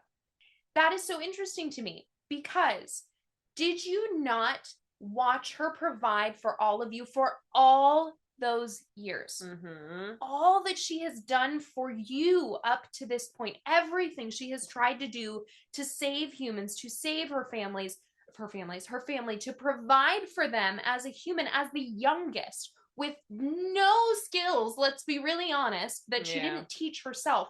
You didn't pay attention to any of that. Not enough. Yeah. That's for sure. Definitely not enough. And then you wonder why Feyre is shocked that you would help me. You would be there for me. Because you never watched the way that she was there for you. Yeah, absolutely. Now, Nesta and Feyre, Nesta doesn't, I don't think, really understand everything that Feyre has gone through. Yeah. And she says to Mor and Feyre, like, what do you know of battle? Like, what are you going to even do out there? Nesta does not truly, nor has she ever seen her sister in this way, right? She didn't really understand what she went through under the mountain, didn't really see her in the battle of Valaris. Like, she doesn't know her sister has the capacity to do this, and she doesn't really care to know anything about Mor, so she doesn't see that element of her either. But remember the society that Nesta is coming from, and I've described this before a little bit like Bridgerton, right? Like Queen Charlotte, Henry VIII era, like that's the vibes it's giving. They talk about the court, they talk about courting, the fashions. It's very much so giving that, like, society, and females are not intended to be in places like that are more masculine. And so she comes from this place where she's never been shown a female who's in those spaces, or who is capable, or who allows her to think you could be too. Which is then also interesting because her mom clearly wanted her to be this, and a queen for the era, right? But her mom had some sort of vision of Nesta in, holding her own. Well, I think holding her own in a court in the way that females at the time could have power. Yeah. Words had power. Influence had power. Yeah. Gossip has power. But to be powerful in your body, to be powerful with a sword, to go to battle. Oh, their mother, Mama Archeron, so we don't know her fucking name, probably rolling over in her grave right now. Okay, so then just some quick character quirks about Nesta. One, I love that they like go to take a drink and she takes her entire thing of alcohol down in one gulp. That seems right. That seems right. Apparently you can handle that. Love that. Take her to Rita's. Nay. Now, the other thing is, how would you know what to look for? I just do. I don't know. The way her powers work. It's an interesting character quirk. Like, it's not like she's like, we've been inside Feyre's head to talk about how she like searches for the power and feels it bubbling up, and Nessa's like, I don't know. It just happens. There. Yeah, it's just supposed to happen.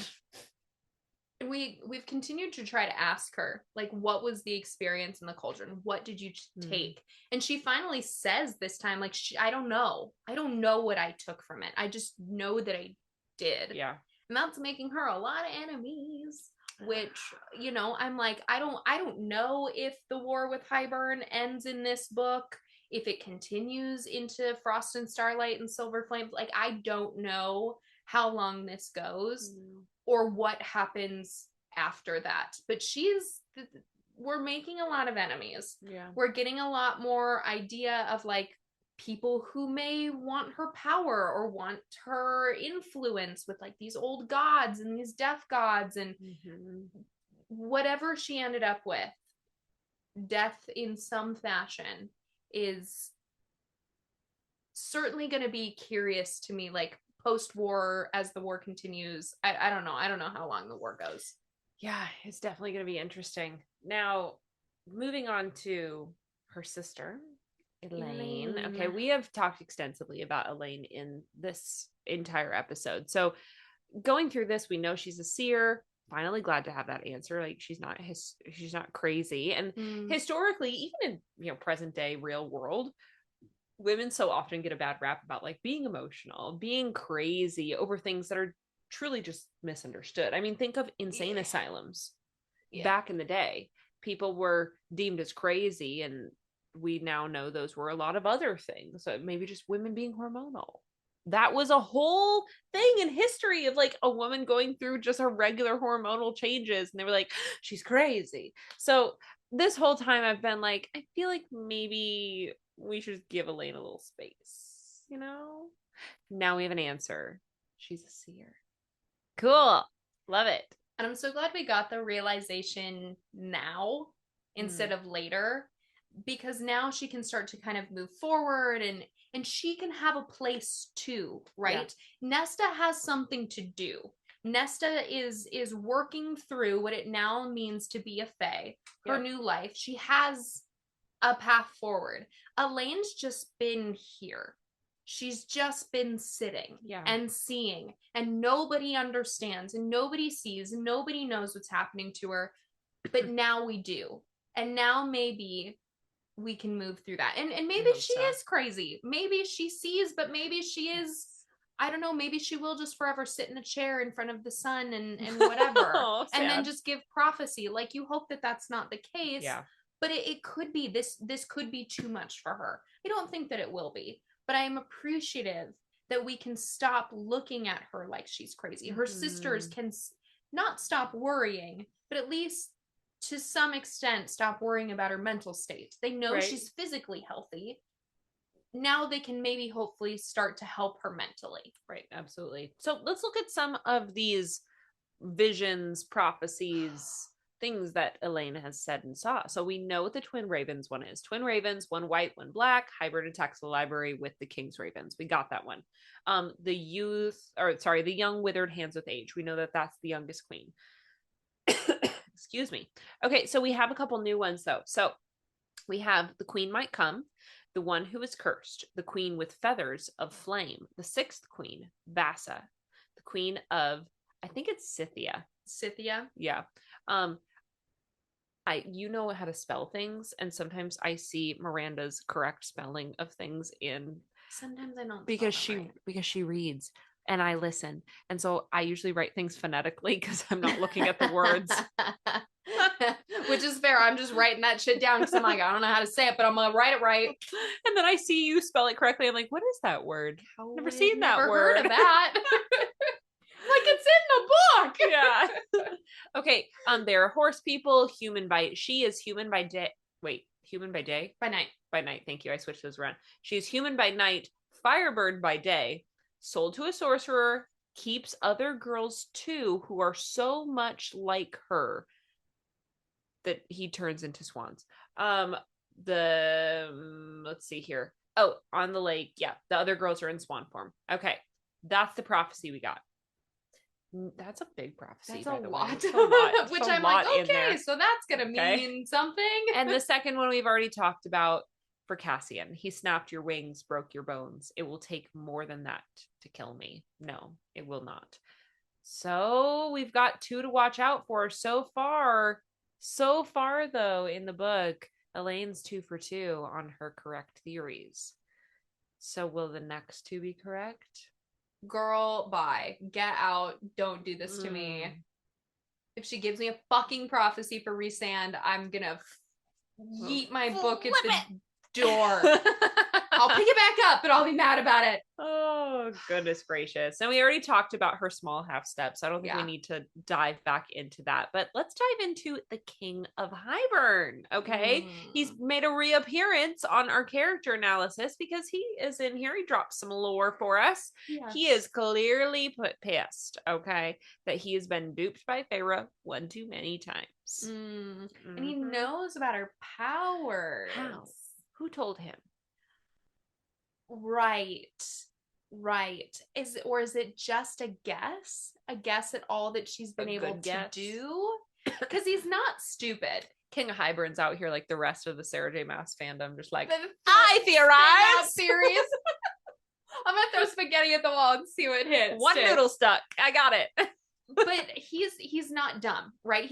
He's said a few times, I think, like, well, I've been rotting away in Hybern. I've been, he's well read, I'm assuming. He's smart. So I think it's less of somebody telling him and more of somebody picking up on it.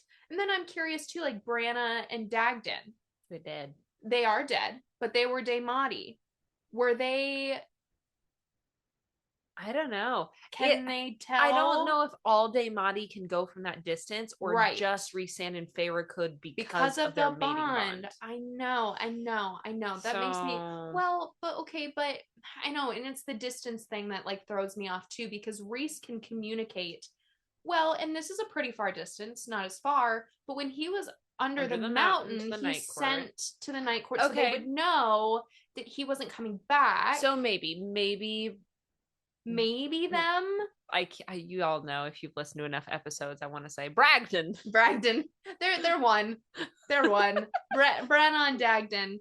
Maybe them. Maybe. But I think he's just putting pieces of the puzzle together. Where is Jurian? Exactly. Where's that motherfucker? But Jurian didn't really see her powers, but he had some guesses about her. But when did the adder take his eye?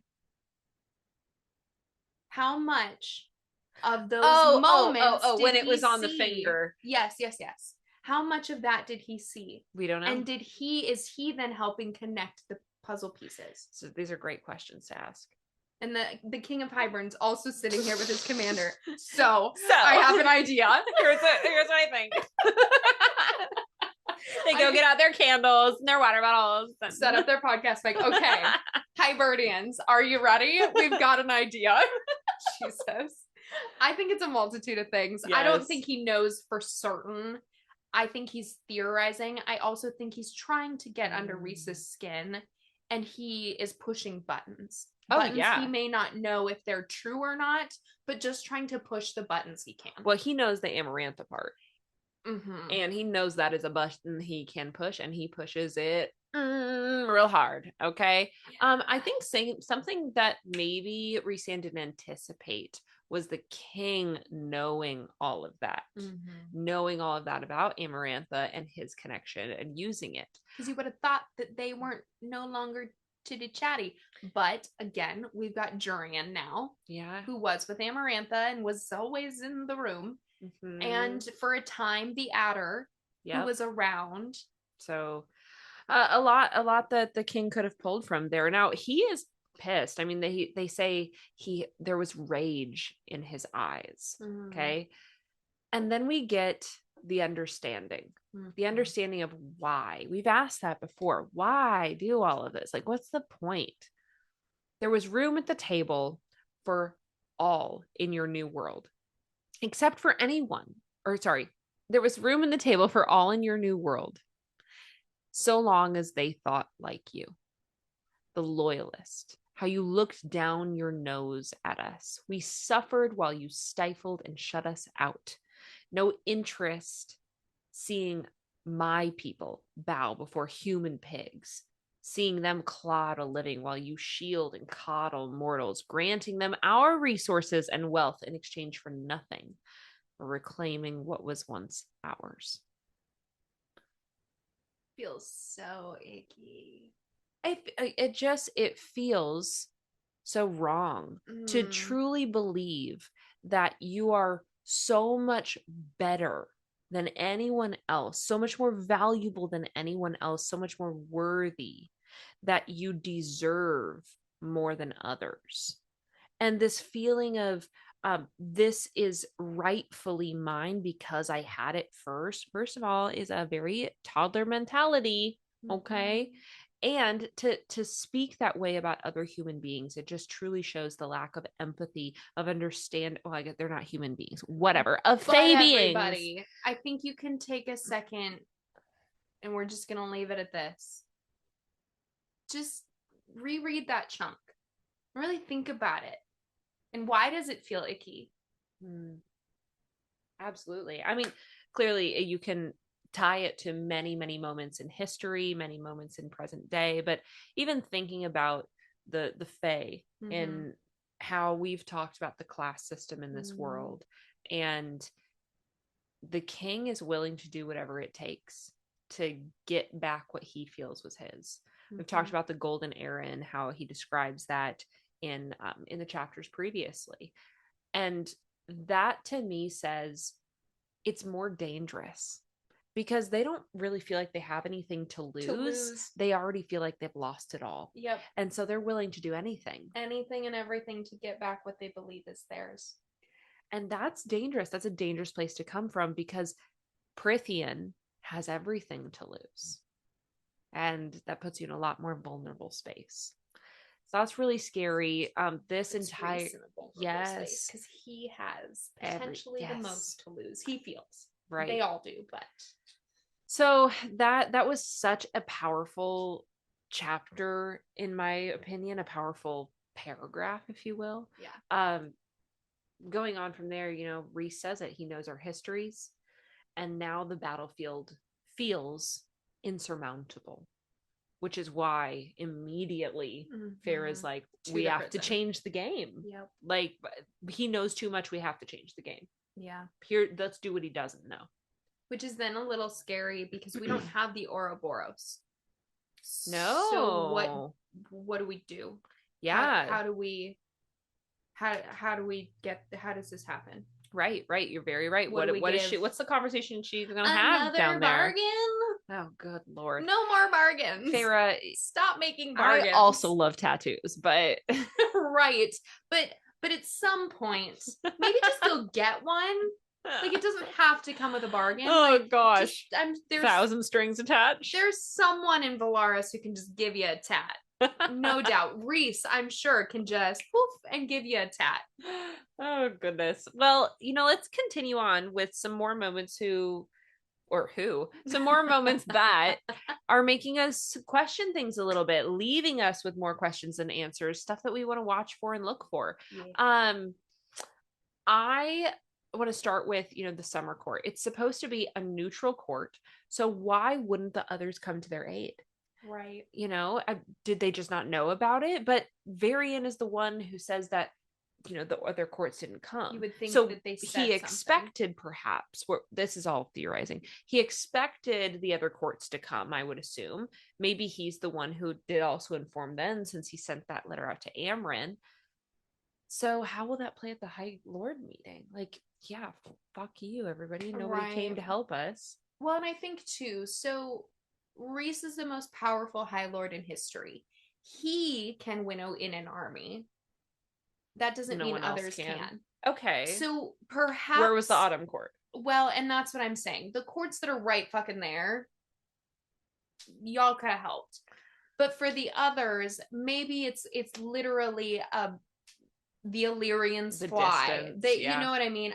And maybe that's what it was, but I will also be curious to see then what happens in the High Lord meeting of like, okay, so Rhysand here is trying to tell us he's a good guy. He showed up. Where the fuck were all y'all? Yeah. I actually think it will, in some odd way, play to the benefit of Rhysand that the other courts didn't come. Well, and with that too, this was not a long battle. No. It took the day. Yeah. Right. So again, not a lot of time. Who knows how Varian and Amren chat? That perhaps she got the call first sooner. I think there's a multitude of things, but yes, I think that it could still very well play in Rhys and the Night Court's favor. Yeah. That they also could be the first to arrive and that they could be the saviors. Like, that may help with their image. Yeah, I would agree. Next, that spell book, okay? Yeah. What other spells are in this spell book? We got one to put masks on faces forever. We got one to break bonds, take people's powers, because Amarantha took them. Yeah, because I mean, masks on spring court with the rest of the people. Okay, we got one to put you in a, wow, I forgot the word for, what's the word for the thing they did with Tupac at the concert? I'm not picking up what you're putting down. It starts with an H. Oh my gosh. Somebody on our listeners is like, it's this. Sorry. Wow. I can say a lot of really intelligent things, but right now that word is gone. Where they put like, it's like a figure of somebody that you can put your hand through, but you can see them. An illusion? No, it starts with an H. A hologram? Yeah, holographic. Yeah, hologram. Like they put Tupac in the thing, and I was picturing like a physical. Oh no! You're talking a hologram Tupac of Tupac performing after he's dead. Yes, they do that with Whitney Houston too. Mm-hmm. Yeah. Yep. Well, I hope you all enjoy my pop thinking culture back, references. I'm like, Autumn, Tupac died before like holograms were a thing. I know that. That's why it was such a moment. I get it now, but in the moment when you're like, they did the thing and they put Tupac in the thing, and I was like, I don't know what you're saying. I don't get it. Okay, we got it. A hologram. Okay. Illusion. So the other spell is to create himself as a hologram. Like Tupac. Like Tupac. Tupac is the king of Hybern. Tupac Shakur. Okay. And then anyways, this book is clearly very powerful. Yeah. I want to know, does this book have a name? We got the Book of Breathings. Okay, what's this book? I feel like we need this book. This book feels important. And a book that we could have gotten if we thought about grabbing it. Ooh. After Amarantha died. Ooh. Because they say that. Yeah. Feyre's like, if we grabbed the book, if we'd taken the book. Oofda. They could have had the book. They could have had Jurian's eye. They could have had the book. They could have had the bone. And they were thinking about other things. Yeah, but clearly. Not hindsight. That. Yes, hindsight for sure. And Feyre thinks Moore may have been born with night vision. I just thought that was interesting. I thought maybe we should remember that. See, the night court thing? Why? What? I don't know, but Moore's got night vision built in. What are you to have that? That's super cool. What are you? Yeah. Why does Nesta push everyone away but Elain? I'm gonna ask it till I'm blue in the motherfucking face, and until SJM gives us the answer that we were so fucking close to getting. Yep.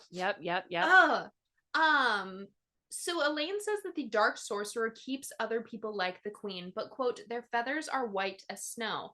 And I went, Seraphim? Oh. You said swans on a lake. Yeah. I went Draken and Miriam's people. Oh, I'm pretty positive they used the word swan. Did they? I did not read swan once. Are you sure? Have to look. Unless I just glazed over that. Because then my brain went, is that why we can't find them? Oh. Because this sorcerer has them? Oh. And by day, they're not people? Oh. I didn't, it very well could say swan. Oh. I did not see the word swan at all. Oh. I'm going to look. She's going to continue. So yeah, my because we now know the difference between like the wings. Mm-hmm. I was like, oh, okay, feathers is white as snow really just screamed Seraphim to me. So we're trying to find Drakon and Miriam, and I thought, I don't know, maybe. Let's see. Okay. Oh, I thought you looked up like you'd found it. No. Okay, question. Where the fuck is Jurian? Granted the king of Hybern was not here, but where's Jurian? Where has he ended up after all of the bullshit in spring? And then my other question, quote, we keep all your powers, but the ones I have given you hidden. So Rhys is saying this to Feyre when they're talking about the High Lord meeting. Quote, as my high lady, you will have been expected to have received some. So as his high lady, you would assume that she got some of his powers. So I said, is that why there have been no high ladies? That would require some of these asshole high lords to pass off pieces of their power. And that's why high ladies are not a thing. Because then that means there is another person that has power and has some of your power. Why would Baron want to give up some of his power? Why would Tamlin want to give up some of his power?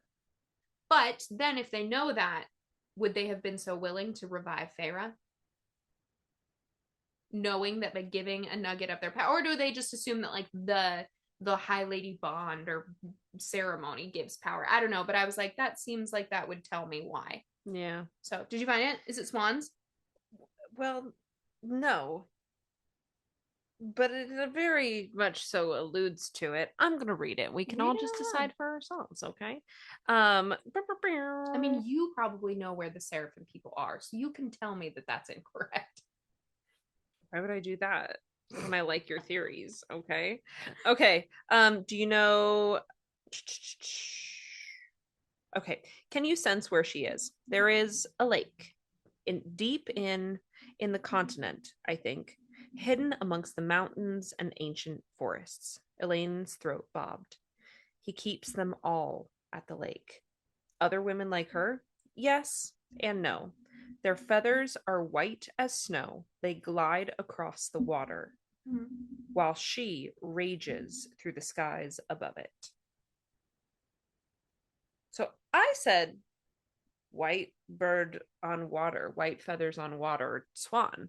Which, like, they So they do not say swan, but that I was like, that felt clear. But if she's a woman by night and a fiery red bird by day, perhaps they are swans by day and the seraphim people by night. I don't know. The white feathers just made me think of them because I'm just trying to figure out where the hell they are. I mean, that's a very smart connection. That was just my thought was like, is that where they have gone? Were they discovered by Crochet? If that's who the dark sorcerer is, whoever this dark sorcerer is, and has trapped them in this separate form that they can't track or know or get that out. That's what they are. I think that's a great theory. Super smart. Now, as we wrap things up, the heroine's journey, we're almost done with our first in-person episode. I know. I wish they all could be like this, but alas, that would be too much fun. Distance. Okay, so Feyre has her official first experience of war, which really leaves a permanent mark on her and also marks a turning point in her journey. She steps into violence and witnesses its cost firsthand. The Summer Court battle really strips away the illusion that this war is going to be quick or clean and that she herself is going to be able to come out unscathed, just not realistic at all. She realizes how quickly fear and loss and brutality can reshape a person and how easily the world can harden you until survival becomes the loudest sound that you hear. And, we all have our own battles that we fight. There are those of us who have truly seen war and understand these feelings better than any of us. But there's also those of us who fight our own battles in our own small ways every day, whether it's, a conflict with your family or an argument with your partner or, words from your boss that leave a mark on you.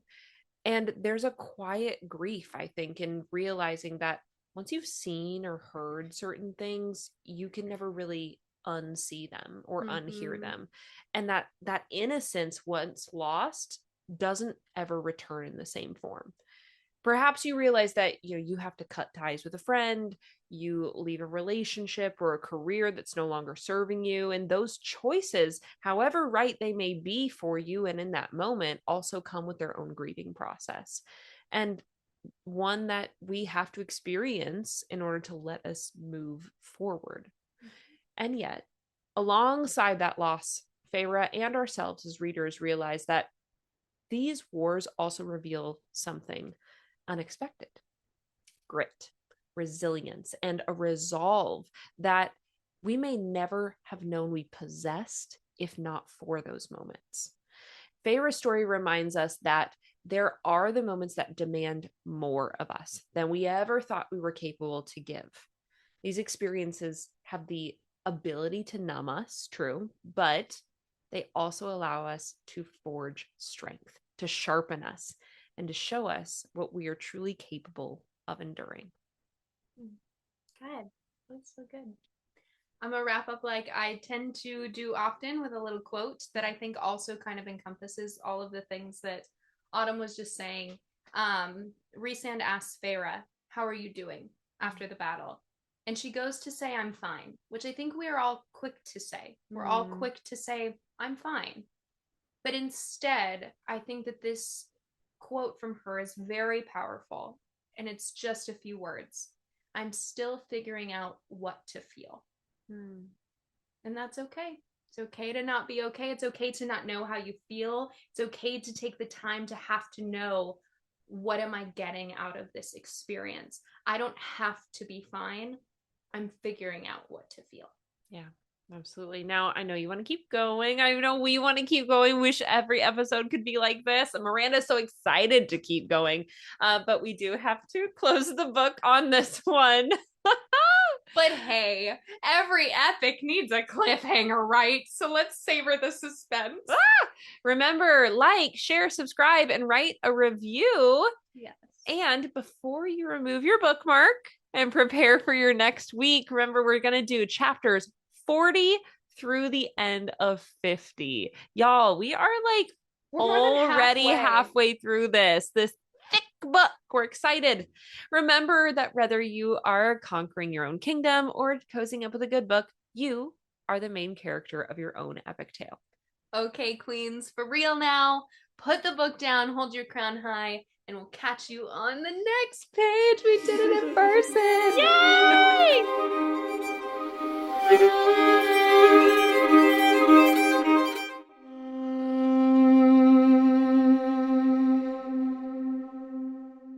I have to get back into like the feeling. That you told me to run, and like the shock of that is also so interesting to me though, because did you not watch her provide for you all for all